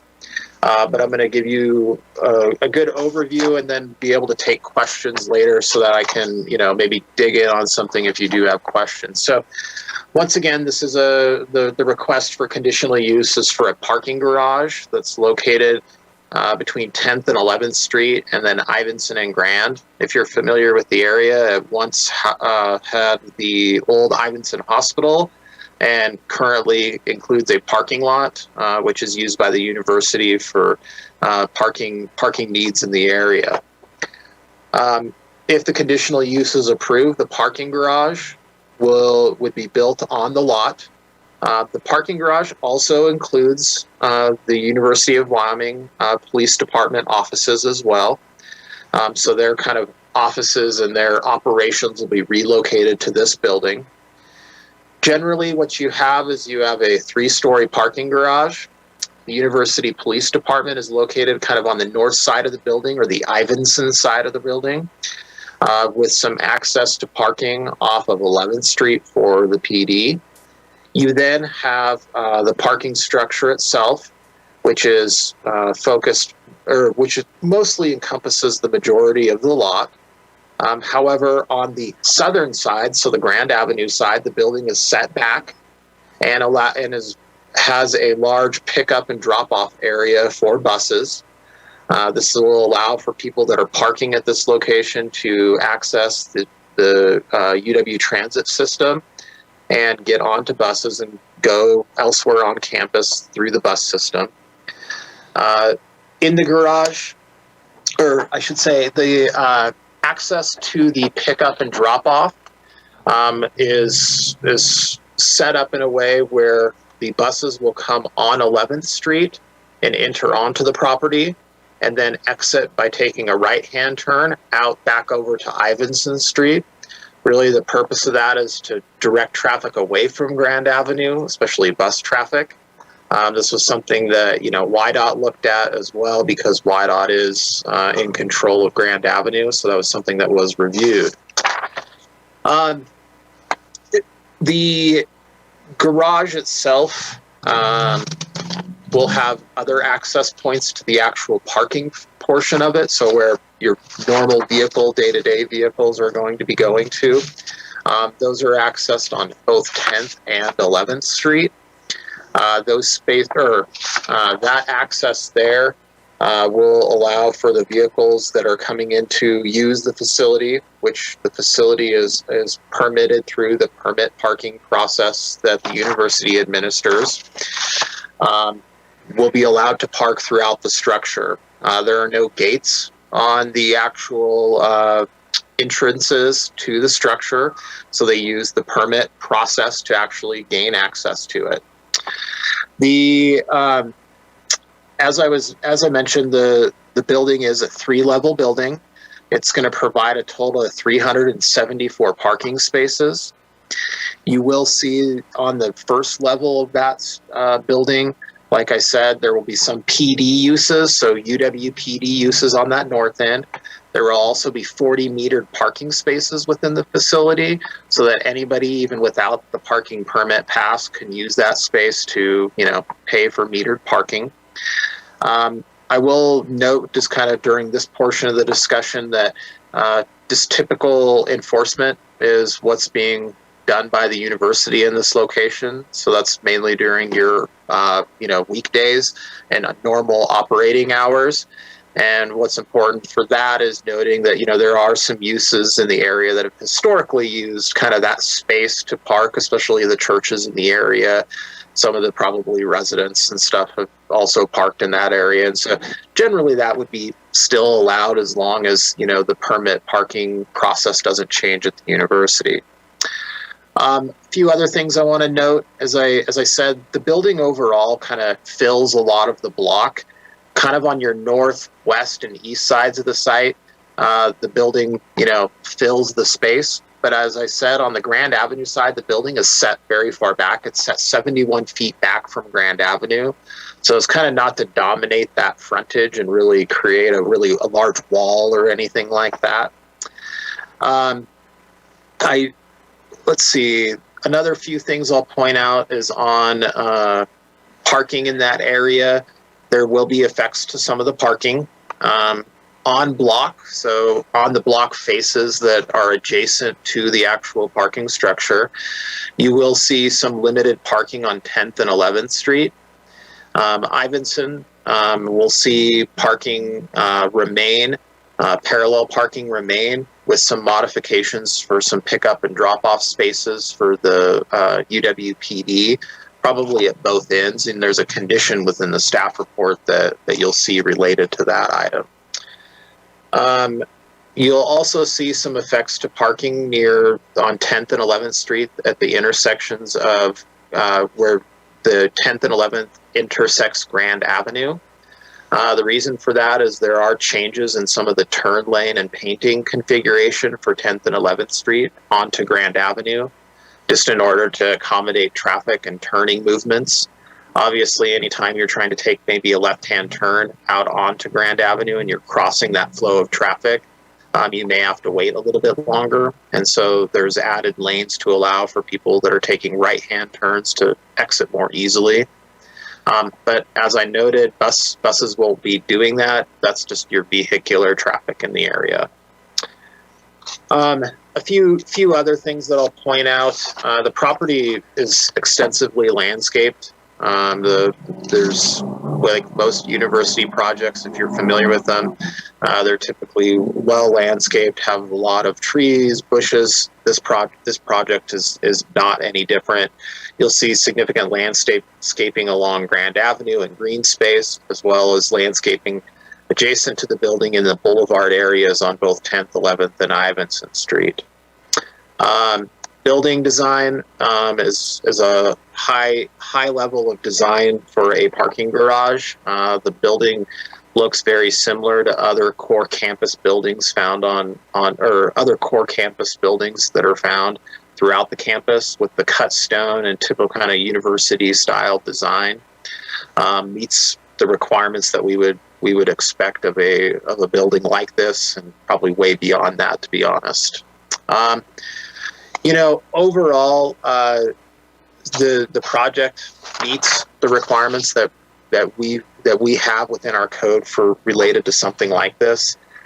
The city and the university has done over the years, different types of planning efforts related to not only the Ivinson corridor, but the comprehensive plan and UW's own long-range planning. You know, in UW's long-range planning, you've seen recommendations for parking garages and other university uses in this location. So the fact that the university is using this site is not out of the ordinary. You will note, I do want to note that of note within the University of Wyoming's parking and transit study, though, you know, they did note that really the university has parking spaces. It's just that those parking spaces really aren't located in the places they need them to be. And so even though parking garages were continuously commented throughout the, you know, throughout that study, it wasn't something that was recommended. Other items that I would like to point out about the site, we do know that with the continued, or with the increase in density, really, you know, with the parking garage, you're going to have increased traffic. With the conditional use permit and site plan permits, we do require traffic impact studies to be done. The applicant did produce a traffic impact study that's included in your information. That traffic impact study was reviewed by WYDOT, was reviewed by the city. You know, overall, the impacts are minimal. The long term, 40 years, we will see increased traffic. This will increase traffic. However, we do have traffic lights in the area that will help accommodate and direct traffic throughout the area. And it's something that when we look at these projects, we felt comfortable with what we were seeing in terms of levels of service and what was going to happen to different intersections and spaces in this area. Also, with the anticipated more vehicles, you are going to see more people. People will be likely parking at this location doing probably one of two things. Either the few people that work with UWPD may stay within the building, but the rest of the people will either A, take the bus, or B, are going to move their way towards campus across Ivinson Avenue. And so you'll see one of the main recommendations that the city made was requiring the rectangular rapid flashing beacon, which is a flashing light that alerts traffic to pedestrians crossing at 11th Street. And that is a condition that we did require so that we could make sure that pedestrians were getting across Ivinson correctly and safely. You'll note in the cover sheet, and I'll get to that in a little bit, that there is an amendment recommended to that staff does support, but I'll talk a little bit more about that in a moment. So overall, as I mentioned earlier in my presentation, you know, conditional uses do have required findings. Overall, we do, as staff, believe that the project as submitted and with the conditions that we have meet those required findings, and it is why we recommended approval of the item. I'm going to kind of go through those a little bit and just make sure that you understand what those items are, and then I'll kind of wrap up and take questions. So first off, you know, that the property has proper ingress and egress to the proposed structures. As I mentioned, it does have multiple access points, both for vehicles and pedestrians, as well as the transit system. As I noted, we did require a traffic impact study that did address traffic, you know, impacts in the area, which we felt were acceptable for this use and for the area. As I noted, there are some changes to some of the crosswalks across to Ivinson Street. There's some curb ramps and some returns, some access sidewalk improvements, things like that that are going to be done related to the site that will improve access, both pedestrian and vehicular access. Also pointing out that because there's no access onto Grand Avenue, our impacts to that street are minimal, with accesses for vehicles purposely being placed on 10th and 11th to create impacts less to both Ivinson and Grand, which is where more of your traffic is located. Off-street parking and loading areas. This is obviously an off-street parking structure, so we will have a much higher increase of spaces. As I noted, it's 374 parking spaces on a 3-level garage. Currently, you have a surface parking lot of about 140 spaces. I did note too, enforcement will remain the same, which is the permit process at the university and during their normal hours that they ticket or enforce that. Other times people will be able to park there. I did also want to note that, as I mentioned, there are some effects to on-street parking in the area, mainly due to lane configurations and entrance and exit in and out of the structure and for the bus lane. So there you will see some loss of on-street parking, mainly on 10th and 11th Street, but parking remaining on Ivinson Street. We also look at the control of off-site impact, economic noise, glare, odor, and effects. We did not note anything related to that was significant. We have a parking within inside of a structure. It is more vehicles, but also, like I said, it's within a structure. You have walls that block typical light shining from, for instance, car lights and things like that into the neighborhood. You have mainly operating hours, pretty typical operating hours. Business hours is going to be the main use and when this facility is going to be used. Obviously, you will have special events that occur on the university periodically where this structure may get used, but not that non-typical for anything near or by the university because it kind of does operate all hours sometimes. Other things, in terms of things like noise and glare, you will have some noise, obviously, from bus pickup and drop-off and vehicles, but remember, this is a parking lot today, so that should not change significantly. Refuse and service areas. There is refuse and service areas. That's mainly trash and pickup. That's all located within and internally to the building, so your pickup service will be done inside the building. I will point out that there are trash receptacles located along the outside of the building and at entrances and things for people, leaving their car, coming to their car, being able to throw trash away. Overall, utilities are going to remain basically the same with no major changes.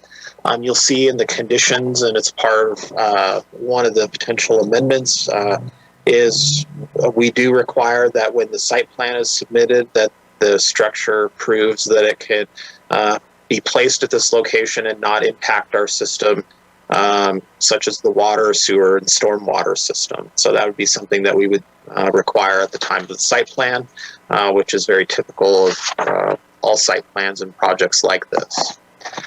Screening and buffering. There really is no screening and buffering with this property.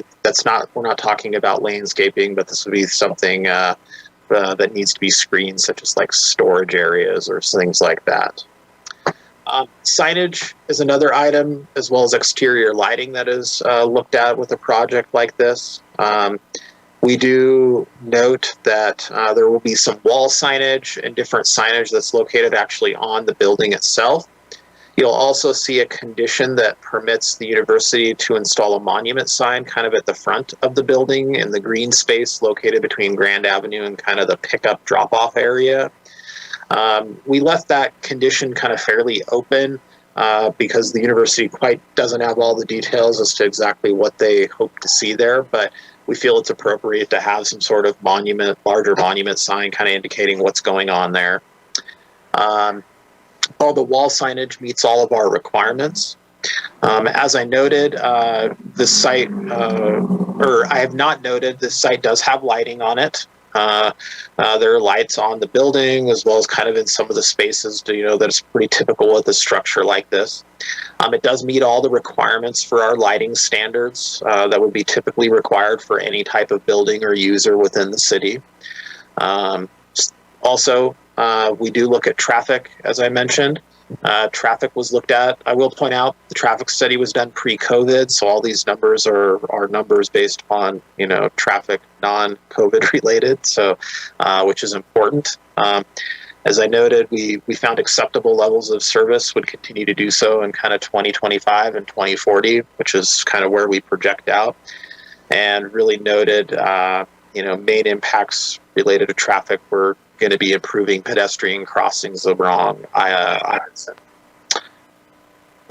Is the use related to, or specific, is the use related to the specific location, okay, in relationship to intensity and bulk.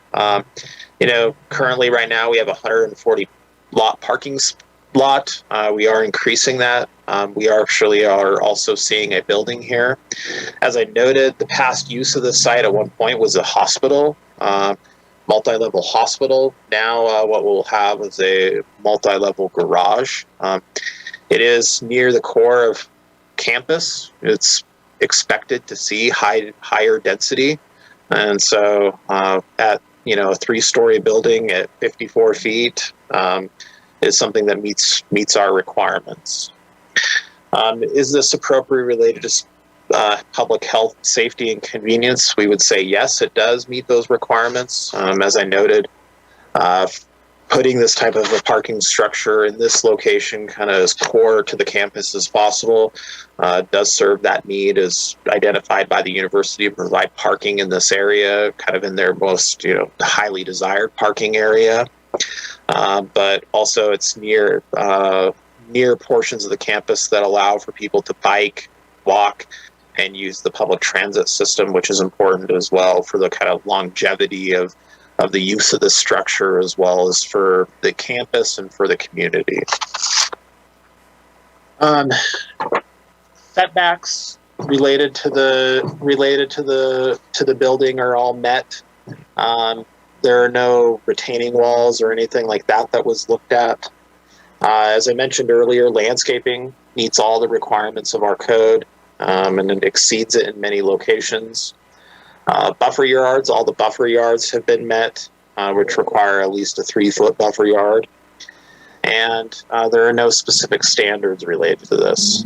I will point out that with the conditional use permit that was submitted to the Planning Commission, as well as the appeal, notice was provided in the boomerang, as well as to all property owners within 300 feet of the structure. The site also has 4 development signs that are located on the property, kind of at each corner, which are also required as part of the notification process. In the Planning Commission staff report, you'll see we did have 3 public inquiries related to the project prior to the Planning Commission meeting that we had. They mostly wanted to know about what the proposed use was going to be, but provided no specific comments related to the item. We did have public commenters during the Planning Commission meeting. We had a member of the public who I believe is still on this meeting commenting not in favor of the project. And we also had some members of the church that is across the street on 11th. Had some questions kind of just about, weekend parking and things like that related to, I believe what they've historically done is park in that site for, Sunday services and things. Since then and prior kind of as we were producing the appeals information for the council, we did provide some additional public comment to the council by email through the clerk's office, so you should have those as well. So what I'm going to do is I'm just going to kind of conclude here. I'd be happy to answer any questions. I do know that the applicant is on the meeting as well and could answer questions. As this conversation continues to progress, and depending upon which way you go, I would like to point out that during the appeals process, the university did make a request for 3 amendments, and I've included those amendments in your cover sheet. What I would do is I'm going to kind of put those kind of off for the moment. I'll just point out amendment number 1, the city believes that it still needs to be, we don't support it, but believe that the condition should remain the same as included in the staff report. That is related to kind of the water and stormwater and sanitary sewer reports that we need for the site with the site plan. And then the 2nd amendment and the 3rd amendment, staff's provided some additional language in there. We support both of those requests. And so if we go the direction of potentially reversing the Planning Commission's decision, I'd be happy to speak to those a little bit more, just to give a little bit more context. So with that, I'd be happy to answer any questions. Thank you, Mr. Tini. I appreciate that. I appreciate the presentation and the background. Council, I think procedurally the way to do this is to discuss the original motion, which is the reversal of the Planning Commission decision, and keep our questions focused there first. Then we'll address the second issue of the amendments that Mr. Tini just outlined for us after we go through that first element. The applicant is here, and so I think I'll probably allow and open it up for questions if there isn't any objection to both Mr. Tini and the applicant. Would the council's pleasure be to allow the applicant to make any comments or statements right now before questions? I see some support for that. So why don't we do that, Mr. Tini? I think that we'll go ahead and do that, and then we'll go around for questions and have both yourself from the planning office and UW representatives available for questions. So from the university, I think we've got Mr. Newman, and he's on the screen now, and welcome, and thank you for taking time out of your evening to be here. And I'll turn it over to you for any further general background comments you'd like to give on the project overall. Thank you, Honorable Mayor and council members. Derek did a really good job going through this, so I really don't have anything else to add to that, but I will be here if there are questions that I can answer related to these items. Thank you. That's perfect. I appreciate that. Council, why don't we go into questions now? And Councilor Gabriel, I'll have you first, then I'll have Councilor Somerville. Thank you, Mayor. Councilor Schuster. Yep, you bet. Yep, I've got all the hands. Go ahead. You're up, Councilor Gabriel. Oh, Councilor Gabriel, you accidentally muted yourself. Thank you. Matt, I was just curious about some of the numbers proposed for the parking structure that Derek talked about. I work close to the university proposed parking structure 5 days a week. I see that lot 5 out of the 7 days. And Derek talked about the 140 presently increased to 374 with the 3-tier structure. Right now, I can barely see half of the lot being used. Can you give me an idea of what the university's projection is for the 374 parking spaces to be in use?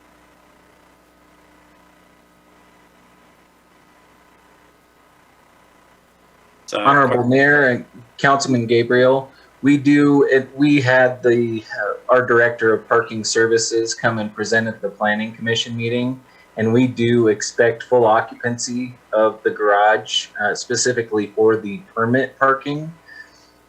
We've provided probably more public parking at the metered spaces than we see, but we do see the entire amount of permitted parking being used at this facility. Because presently we have permit parking there.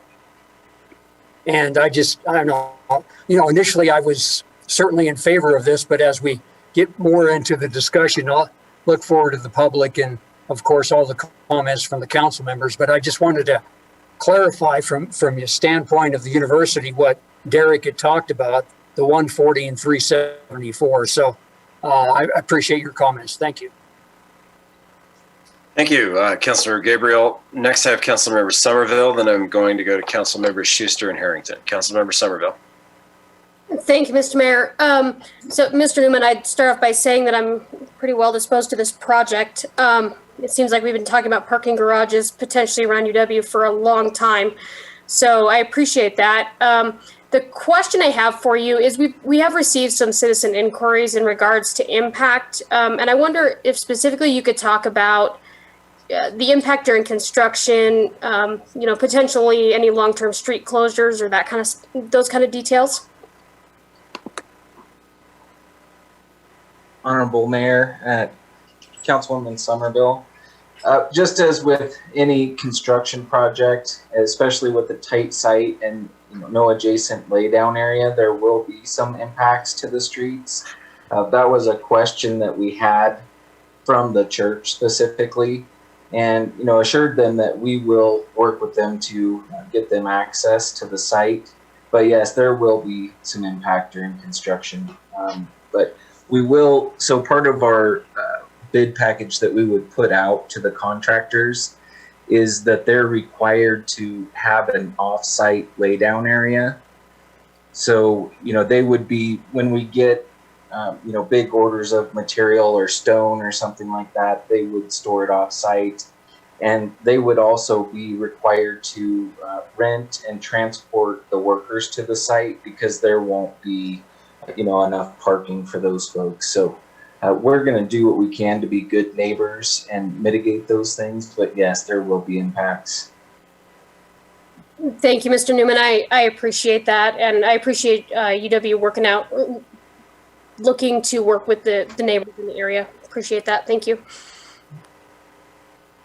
Thank you, Councilmember Somerville. Councilor Schuster, go ahead, please. Thank you. I have a couple of questions. Talked about special events at UW. Can we have a placard or something that would notify that, hey, tonight, Wednesday night, we do need all this reserved parking? And you don't have to answer that one right now.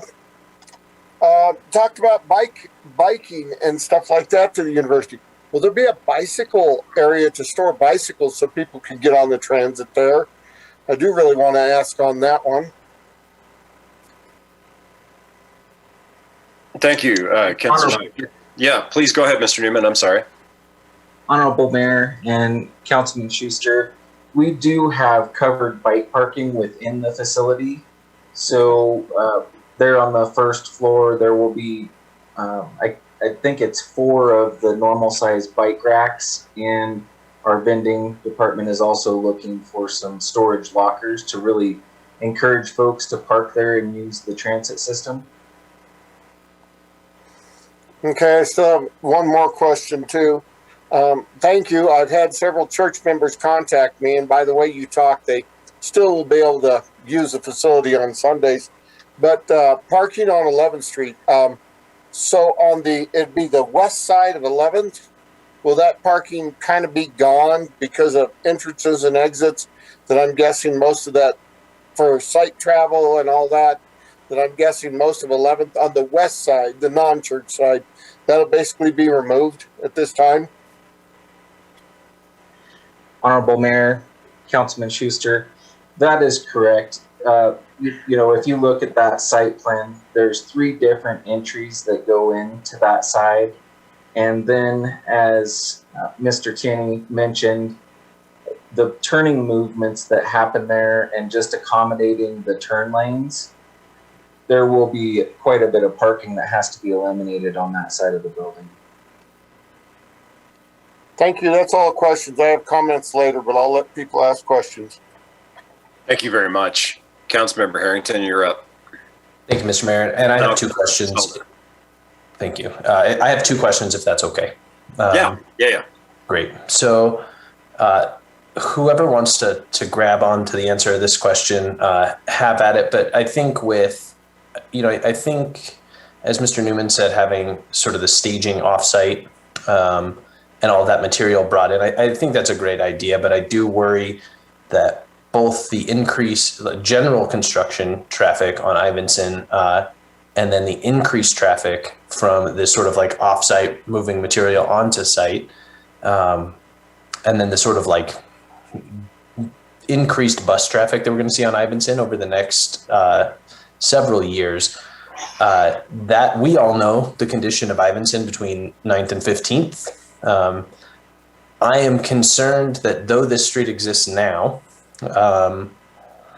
and wouldn't need to be required, wouldn't need to be rebuilt based on this conditional use permit, I'm worried that by the end of construction, it will need to be replaced, and that will default to a city expense, which we all know how hard it is to fit a streets project in. So I'm curious if the university is still interested. There's been conversation of participating in the reconstruction of Ivinson in the past. And given this increased use on Ivinson, I'm curious if that is still part of that conversation. Okay, so we'll go questions 1 and then question 2. Yeah, Mr. Newman, if you want to address that, go right ahead. Honorable Mayor and Councilman Harrington, I think those types of questions, I think that would be a good question for our Board of Trustees. So we do, accept public comment at those meetings, and I think that would be a good venue for that. Mr. Newman, is there a member of the Board of Trustees at this meeting that we can ask? It's really hard to ask these questions of them, so that's why I'm curious. I do not believe that we have anyone on the call from the board. Is that an answer that you can provide to the council at some point in the future? Thank you, Mr. Mayor. Mr. Honorable Mayor and Councilman Harrington, again, I think that's something, I'm the campus architect, those kinds of decisions are well above my level. And so that's why I'm directing you to those folks. Certainly, I appreciate that, Mr. Newman. My second question is just about the designation of parking within the parking garage. Will that parking be entirely, the permitted parking specifically, not the public parking, entirely permitted as I think it is a permit for campus for faculty and staff? Is that who we're talking about parking in this structure?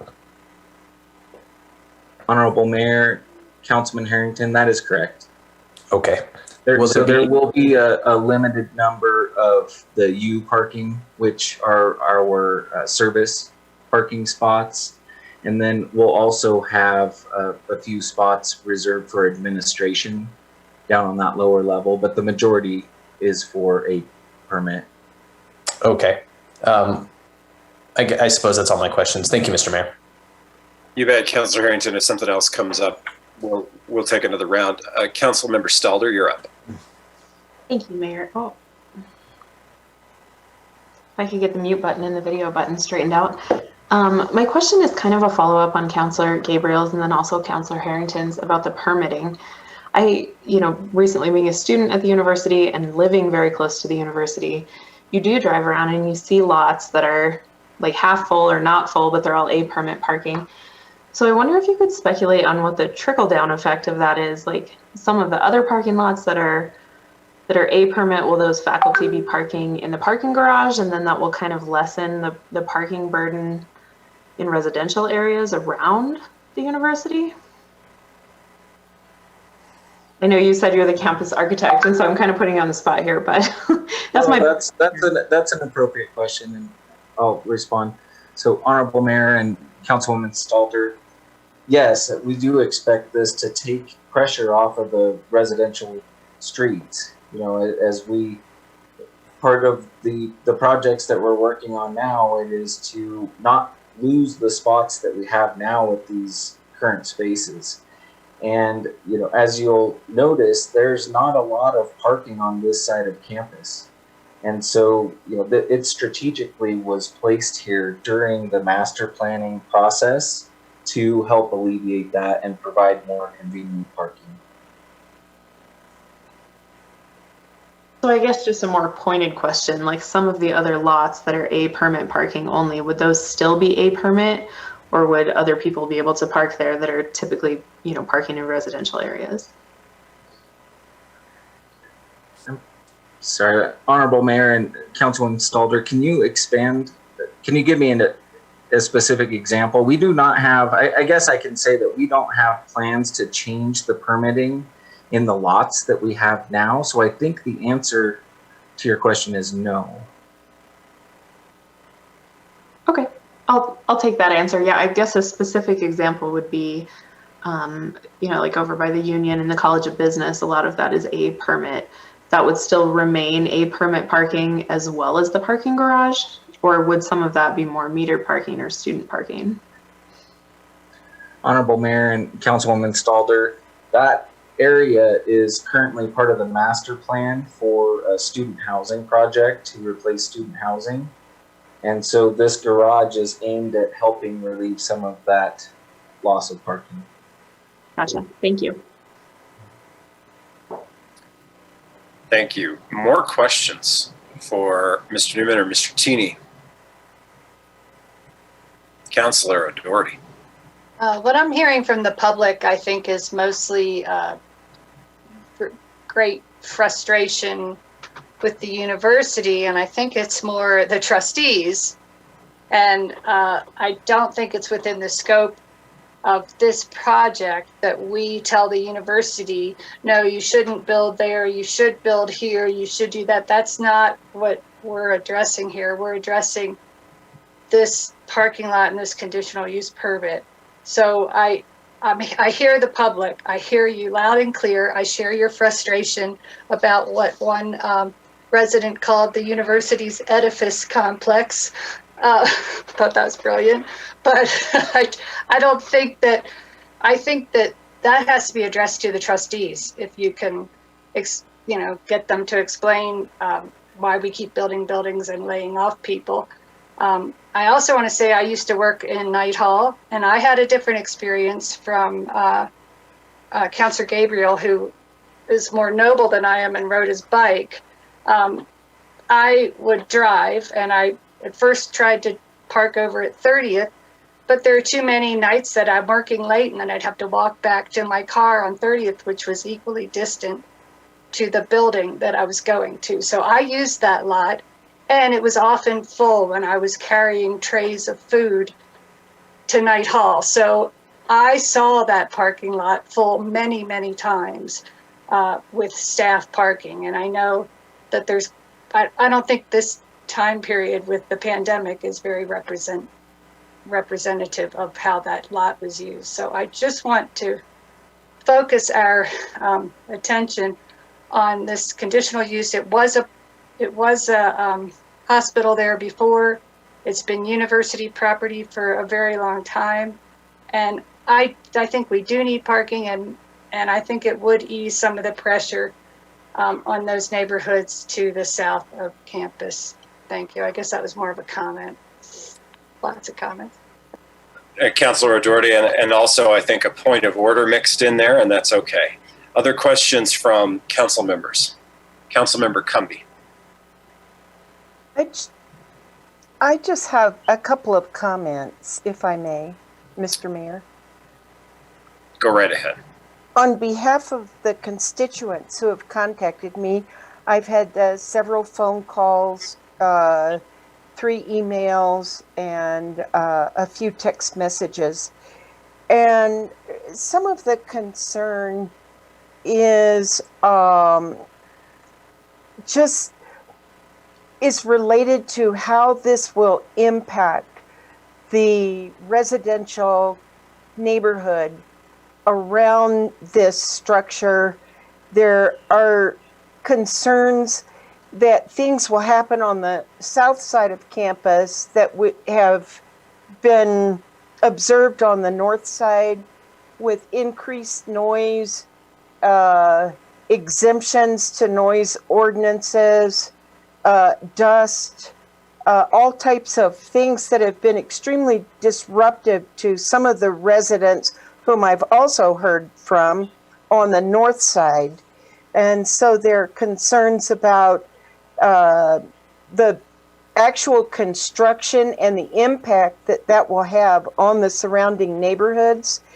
And I graphed where I got the most input from, and that was from 9th to 12th, Ivinson, Garfield, and Custer. So the residents I heard from would be directly impacted. And I think there are concerns that their quality of life may not be considered in the day-to-day operation. And so I did want to voice the concerns that had been voiced to me. Thank you very much, Mr. Mayor. Thank you, Councilor Cumby. Other questions? We've kind of snuck into comments a little bit, so I'm going to go back to Councilmember Schuster because I know he had some. And keep in mind also that we have some other aspects of this this item to dig into. But do we have any other questions right now from council members?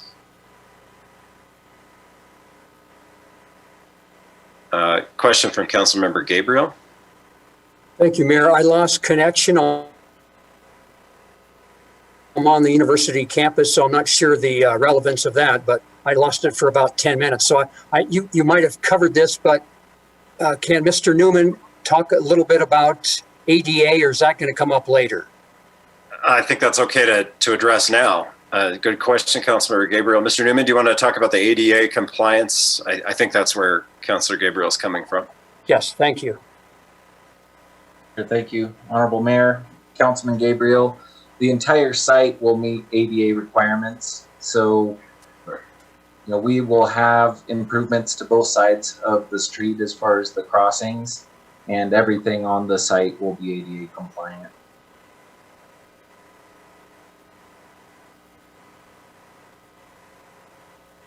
Okay, ADA is covered, and then the street, of course, Ivinson, from 9th to 12th is in horrible shape.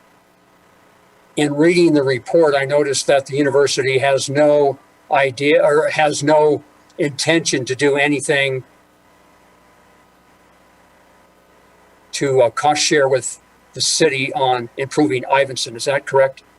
Councilmember Gabriel, that actually did come up when you weren't available here, and what Mr. Newman shared with us, just for your edification, was that in his role as the architect, he's not the university and campus architect. He's not really in a position to weigh in on that, but advised us to find a means of communicating those concerns to the Board of Trustees.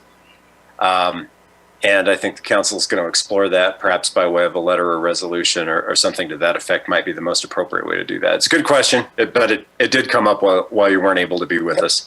Councilmember Schuster, I know you had some comments, and we started to get. You bet, Councilor Gabriel. Councilmember Schuster, I know you had some comments, and we started to get into comments. So I want to invite you to share those now, if you'd like. That's up to you. If you want to go to public comment first, we can, but you can let me know if you want me to comment. We usually do public comment, and then usually we put in our last statements. So your choice on this. That works for me, Councilmember Schuster. We'll go ahead and get some public feedback since you're willing to wait. Councilmember Somerville, do you have some questions or further comments? Maybe just a query. Are we going to talk about the amendments before we go to public comment? I think we probably need to go general topic, and then we'll go to amendments and start a round two with it. That seemed to be the way to go to me, if there's not any objection. All right. Let's turn this over for some public feedback and commentary. I think we've got a hand. Yeah, we've got Mr. Brett Glass. Let's go ahead and invite him into the meeting and turn it over to him for comments. Go right ahead, sir. Honorable Mayor, members of council, we seem to be on parking yet again this evening. And I would urge you, as someone who owns property in and lives in that area, to find a way to approve this. We in the neighborhoods surrounding campus have been badgering the university for years to do something about the parking situation. All they've been doing over the years is removing parking, and then this started with Phil Dubois, removing more and more and not replacing it with anything except parking that was too inconvenient for students to realistically use. As a result, the streets are parked solid. All the way 4 or 5 blocks away from campus, not just on the streets surrounding where the parking lot where this parking lot is, but all the way around campus. And it's time for the university to finally take responsibility. We were delighted to hear that they were finally considering changing their policy and doing this. Now, there are concerns about doing something with Ivinson Street. I agree that the university should share the cost of doing something with it, perhaps making it into a resurfacing it, perhaps even making it into a nicer corridor of some kind. And the project should be done in such a way that it adds to the neighborhood rather than detracts from it. But please do come to find some way to approve this, because the situation around campus is just getting worse and worse, and everybody in the area is suffering. Find a way to, if there are concerns that have been voiced to you by people like the church in the surrounding area, find a way to get the university to agree to allow the public parking there, say all day Sunday. But find a way to do this, because it's the first step in the right direction that we have seen in decades, and I really would like to see this go through. Thank you, Mr. Glass. Thank you for your time. And I'd like to recognize Ms. Orenzik again. Please go right ahead. All right. Thank you, Mr. Mayor, Honorable Mayor and Council. My name is Rachel Arenzak again. I'm a landowner and taxpayer here in the city of Laramie. I was at the city planning, the commission meeting, and like I told them, I'm under no delusions that my voice is going to be heard by anybody. And I understand, you know, that you guys have your hands tied just like all the rest of us when it comes to our bully neighbor, the trustees of the University of Wyoming. So in the interest of historic record, though, I think that it's important that there be a few other public voices that stand up and say, hey, we don't like this, we don't want this. And I think that our bully neighbor is way out of line. I agree with Brett Glass that we do need to have some solutions here, but if he or anybody else took the time to read the proposal or the study that was actually supplied that the university purchased, that we as taxpayers bought, every single page says that they do not recommend adding a parking structure. It is unnecessary based on current conditions, would be expensive to build and maintain, and will require significant parking fee increases and use valuable and limited land. The other thing is, it's not going to solve any problems. In fact, their own study says it will actually make things worse, because they're not going to actually create any parking for the people that are causing all these jam ups in our neighborhoods.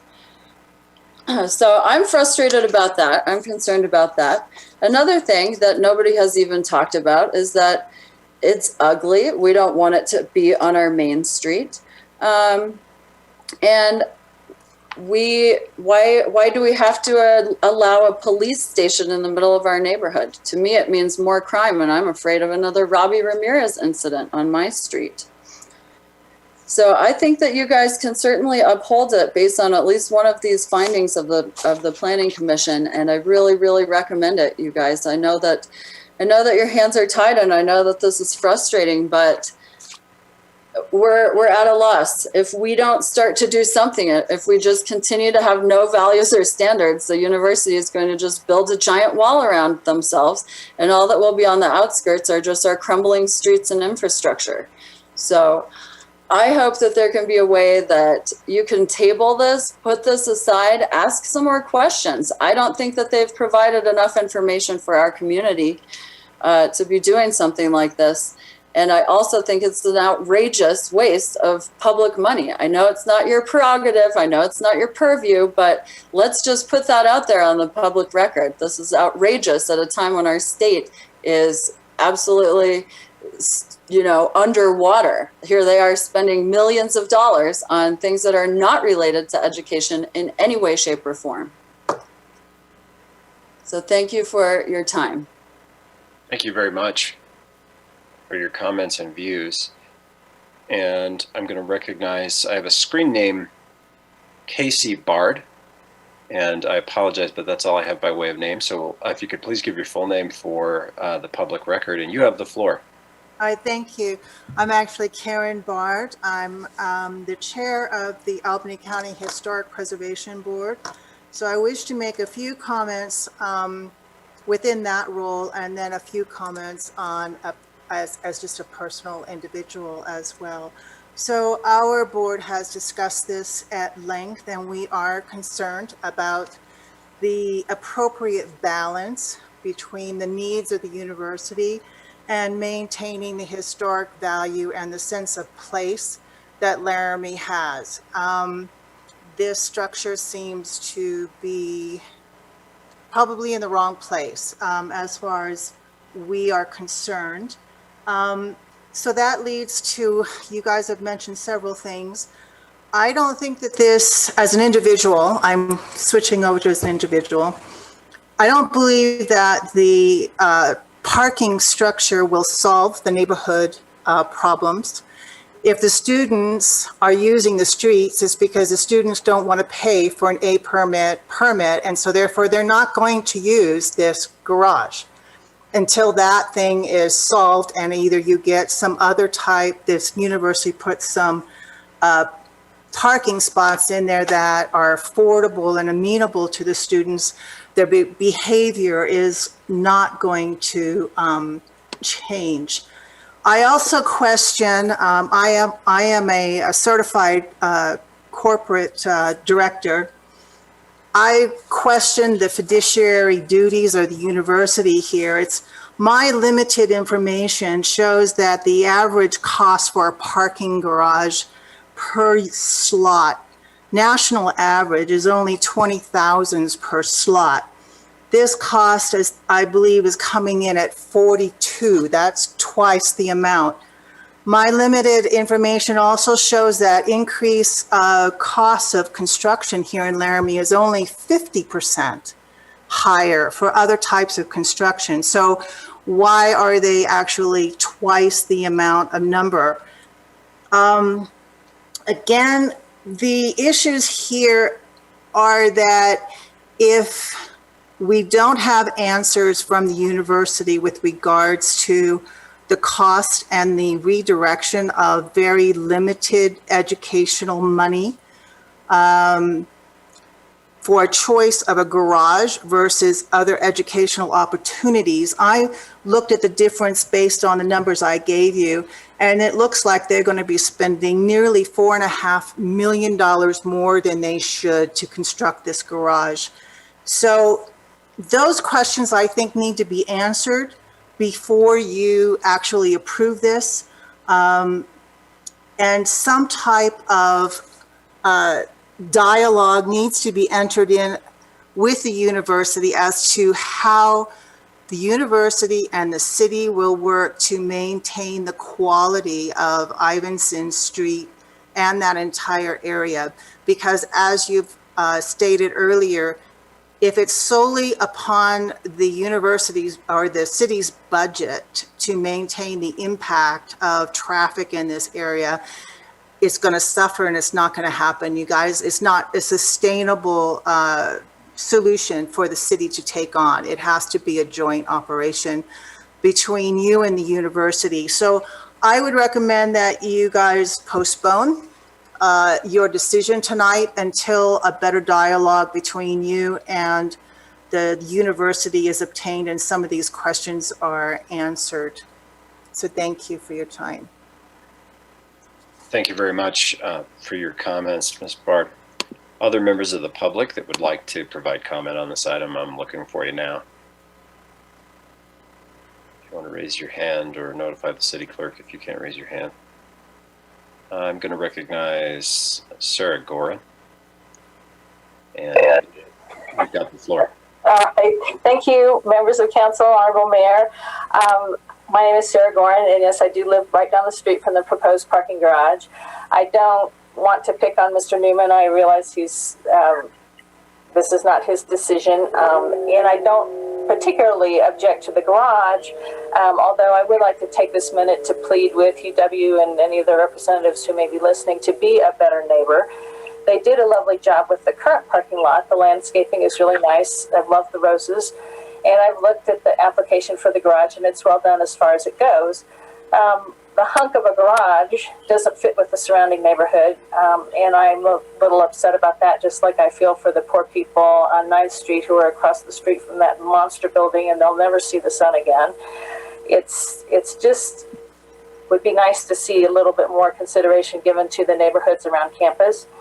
As was pointed out by an earlier commenter, UW's own parking study called for remote lots with bus service, and I'd like to see that implemented a lot more vigorously and consideration given to a 2-story structure rather than a 3-story one. And I'd also, you all are painfully aware of the fact that UW is not a taxpayer. And I'd encourage you to take your concerns to the trustees, as was suggested earlier, and I'd be happy to add my voice to that as well. Thank you. Thank you very much, and for taking time to share your views with us. Let's see if there are other members of the public waiting now, and can let us know if they want to raise your hand, and we will call on you before we go back to the council. Council members, I don't see anybody with a hand popping up right now. If one comes up during comments, if there isn't any objection, I may let people weigh back in. But for now, why don't we take it back to the council? And I'm going to recognize Councilmember Schuster since he was willing to defer to get some public comment. Go ahead, sir. Thank you. Just because I looked up the trustees' names and know a couple of them personally, I'm going to just make one statement. One of the trustees goes to church across the street. So I don't know if he had any input on, still allowing the church to share or not, but I think that's just kind of a little funny thing. But as for Ivinson, we've been talking about redoing Ivinson for over 10 years now. One of the reasons we have been put off doing Ivinson, and I see Councilor Somerville shaking her head yes, is because we wanted to wait until this was done. We have been talking that we desperately need a parking structure and that we weren't going to do Ivinson because they've been planning this parking structure for such a long time. So we do have some funding for Ivinson. It's not what we wanted to do because we wanted to make it a very, very, very impressive street at the beginning of University. So a lot of that's there. As for the trustees, I know right now that we're not happy with them. City of Larimer's not happy with them. But yet I'm still going to be in favor of this parking structure. But I talked about earlier about we didn't want certain people on different things because I figured there would be this get even thing. City right now has a lot that they probably want to get even for, but I see this going through. I mean, it's not perfect, but it would be helpful. When this COVID issue is done, I do feel that parking lot will be absolutely full. Because like they said, a lot of parking is going to be shifted. Where the current police station is going to become possibly another parking lot. Possibly it's going to be for student housing. So lots are going to change around this student issue. So I'm going to support this. I'm not perfectly happy with it. I'm disappointed with the trustees over what they are doing to the city, but I will support it because I think we need it. Thank you. Thank you for waiting to make your comments, Councilmember Schuster. Vice Mayor Pierce. Thank you, Mayor. Is it time for amendments? We've been at this for slightly over an hour, and I'm wondering if we could jump into amendments. I agree that that's a good question to ask at this point. Are there any other comments or questions about the overall proposal? Councilmember Gabriel. I apologize once again if this has already been covered when I lost connection. 10th and 11th Street, I was going to ask Mr. Newman, he talked about the impact. Has that been covered? I wanted to be more specific on the impact to those two streets during construction. It's been covered in part. It's been covered in part, Mr. Gabriel, but I think it's okay to just visit it again quickly if Mr. Newman wants to respond to sort of a general question about the impacts on traffic over the course of the project. Why don't you go ahead? I'm talking about the impact during construction to those streets. Mr. Newman, will the city have to take a good look at reconstructing those two streets with all of the heavy traffic and construction materials coming in to build this parking structure? Mr. Newman, to the extent that you feel comfortable answering that question, please do. And I might even invite Mr. Teeny to weigh in on that a little bit because it's there might be Honorable Mayor, I think I can provide a little bit of input there. So, there will be, I'll answer it in a couple of different ways. there will be impacts to the street itself because we do need to tie into some of the existing utilities. And we will certainly put those back per the city requirements for street construction. We don't anticipate that this is just going to destroy the roads. If that happens, our contractors would be responsible for that. So is that a sufficient answer to your question or concern? Yes, thank you. Okay. And Councilor Gabriel, that was a perfectly good time to chime in with that question. I don't think it had really been covered quite that way yet, so no problem. The Vice Mayor had raised the point that there are some other issues with this topic tonight that we need to get into, which are the proposed amendments. Mr. Cheney, I see you've turned on your camera, so maybe this is a good time to let you give us a little bit of background for this next part of the discussion. For sure, Mayor and Council. So in the materials that were provided by the university related to the appeals request, the university requested 3 amendments. Mainly those amendments are to the conditions that are found within the Planning Commission staff report. And so what I did is each of those 3 amendments are in their cover letter that was provided in your packet. So if you want to see exactly what they said, you can see what they provided. But what I did is just in your cover sheet, I provided the 3 amendments just as 3 separate requests. The first amendment that is here is related to, at the time of the site plan, requiring that the applicant provide analysis and engineering design reports related to the stormwater, water and sanitary sewer for the facility. This is just a common practice that we require for all site plan applications and projects. The purpose of that is to ensure that whatever you're putting on the property functions within our system that we have either in the area, and that if that doesn't work, what changes need to be made so that they don't impact them, the other users within the system and in the area. And so with that, we recommend that the condition remain the same and not be amended. The comment for us is to make sure that we do get that information, the appropriate information for our review. The second amendment is related to the rectangular rapid flash beacon. That is the flashing beacon that would be at the crosswalk at 11th Street. So our original condition indicated that crosswalk and beacon would be located at 11th and Ivinson. After some further discussions with the university and kind of was what you'll see in the letter, there's some possibility that they may think that 10th Street may be better.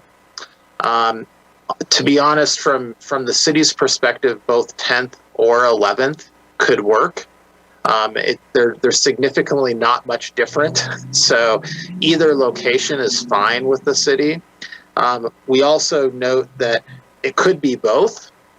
And so what you'll see in the amendment number 2, the italicized language kind of in the bottom part, is the amendment that we would recommend that if you support that change, what it'll allow the university to do is through the site plan process, pick either 10th, 11th, or both locations for the beacon.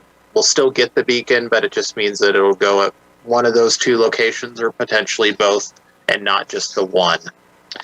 The third amendment is related to the language found related to the crosswalks and the condition for crosswalks being ADA compliant.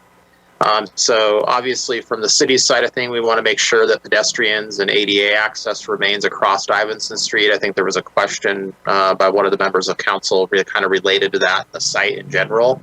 That's kind of what this comment and this condition of approval is geared at. But what's noted is we put the word all crosswalks found on Ivinson Avenue. And if you read that, very literally, that could mean like every single crosswalk on Ivinson.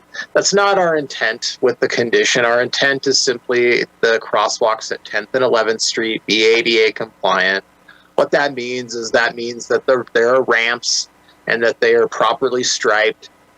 You'll note that the surface in the street area often is not ADA compliant. That doesn't have to be. You're still, it still though allows for that safe movement across the street and make sure that if there's a ramp on one side, there's a ramp on the other. And so you'll see the italicized language there really reflects that and just makes it clear that we're asking for the ramps and the painting and the crosswalks to be properly put in, and not every single crosswalk on Ivinson from, I don't know, 1st Street to 15th, I guess. So, and so I think with that, that's kind of a quick summary of the amendments. If you want those amendments, like I said, this second section with italicized language is our recommended amendment to the condition of approval.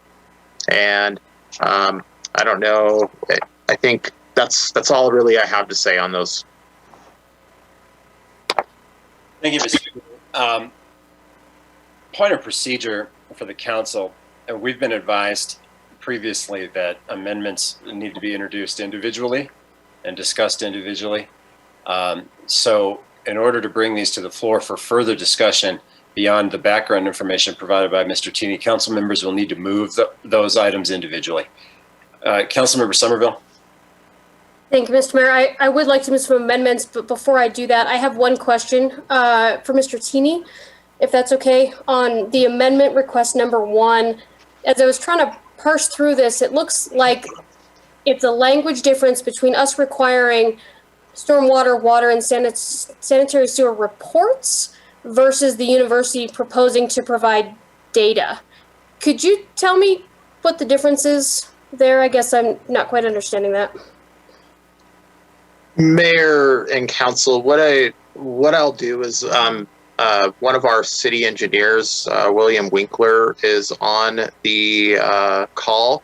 I'm going to have him answer that question just related to his division and department. He can answer it much better than a planner can. So. Thank you, Ms. Cheney. Welcome, Mr. Winkler. Go ahead. Yes, Honorable Mayor, Councilmember Somerville. I think it's really just a terminology thing. What we do require is a engineer design report with all site plan reviews, which is common there. So the requirement that the city has out there is that they do a engineer design report telling us the demands for the building and that those demands will be facilitated by existing infrastructure. Councilmember Somerville, did that get to the structure of your question? Yep, it certainly did, Mr. Mayor, and I'd be prepared to go ahead and make an amendment unless you want to allow or go with any other questions the council might have. Along the lines of the Vice Mayor's previous advice, I think we really need to get into discussion around these amendments and vote them up or down. Mr. Winkler, if you would, you don't need to turn your camera back on or anything, but if you could hang around in case there are any engineering related questions that come up in the course of the discussion of these amendments, I'd really appreciate it. Councilmember Somerville, I think you still have the floor, so. Thank you, Mr. Mayor. I would move at this point in time amendment request 2. So I would move to amend condition 13 to state a rectangular rapid flash beacon shall be installed based upon best engineering practices and is approved by the city engineer through the site plan process at either the 10th Street Ivinson Avenue or 11th Street Ivinson Avenue pedestrian crossing or both crossings if desired. Second. Motion is second from the Vice Mayor. Discussion.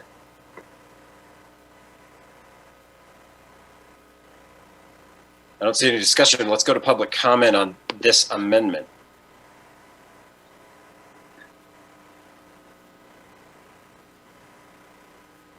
I am going to recognize Ms. Arenzik again. Please go ahead, and when you're on the screen, you've got the floor. All right, thank you. Thank you, Honorable Mayor.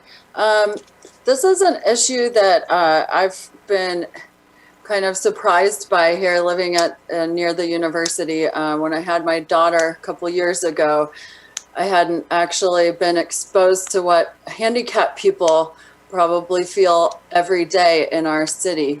And I was surprised going out one day with my daughter in the stroller that there were workers from the university tearing out the ramps and they told me that the university said they wanted it to be, they were trying to funnel traffic in a different way. And so I think that it's very important that there be some very well delineated crosswalks, because they seem to think that they are better at telling pedestrians where they should go and that pedestrians are going to listen, but they're not. So I think that it's very important to have ADA compliant structures in our city, and here we have a great opportunity to enforce that. Thank you. Thank you very much.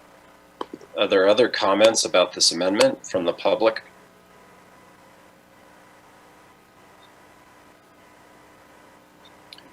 I am not seeing any. Is there any further discussion or questions from the council on this amendment?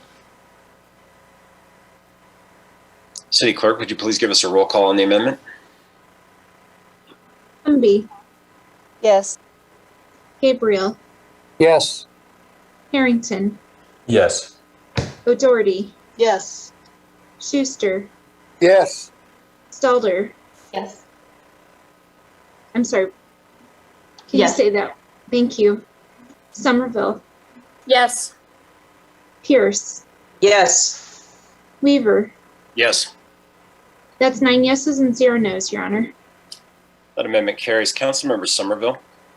Thank you, Mr. Mayor. I'd like to move amendment request number 3. So I would move to amend condition 14 to read, crosswalks found on Ivinson Avenue at 10th Street and 11th Street shall be ADA compliant on both the north and south side of the crosswalk with ADA ramps, including spot elevations for elevation and elevations for evaluation, as well as proper crosswalk painting in association with the site plan application. Second. Motion and second from the Vice Mayor. Comments or questions on this before we go to the public from the council? Members of the public that would like to speak to this amendment?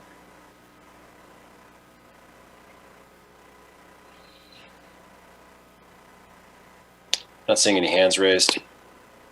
Back to the council. One more shot at questions or comments. City Clerk, can we have a roll call on the amendment? Quimby, Yes. Gabriel, Yes. Harrington, Yes. O'Doherty, Yes. Schuster, Yes. Stalder, Yes. Somerville, Yes. Pierce, Yes. Weaver. Yes. That's 9 yeses and 0 nos, Your Honor. Motion carries. The amendment carries. Back to the council. Back to the main motion as amended. Members of the council for comments and questions. Councilmember Somerville. Thank you, Mr. Mayor. Just a brief comment.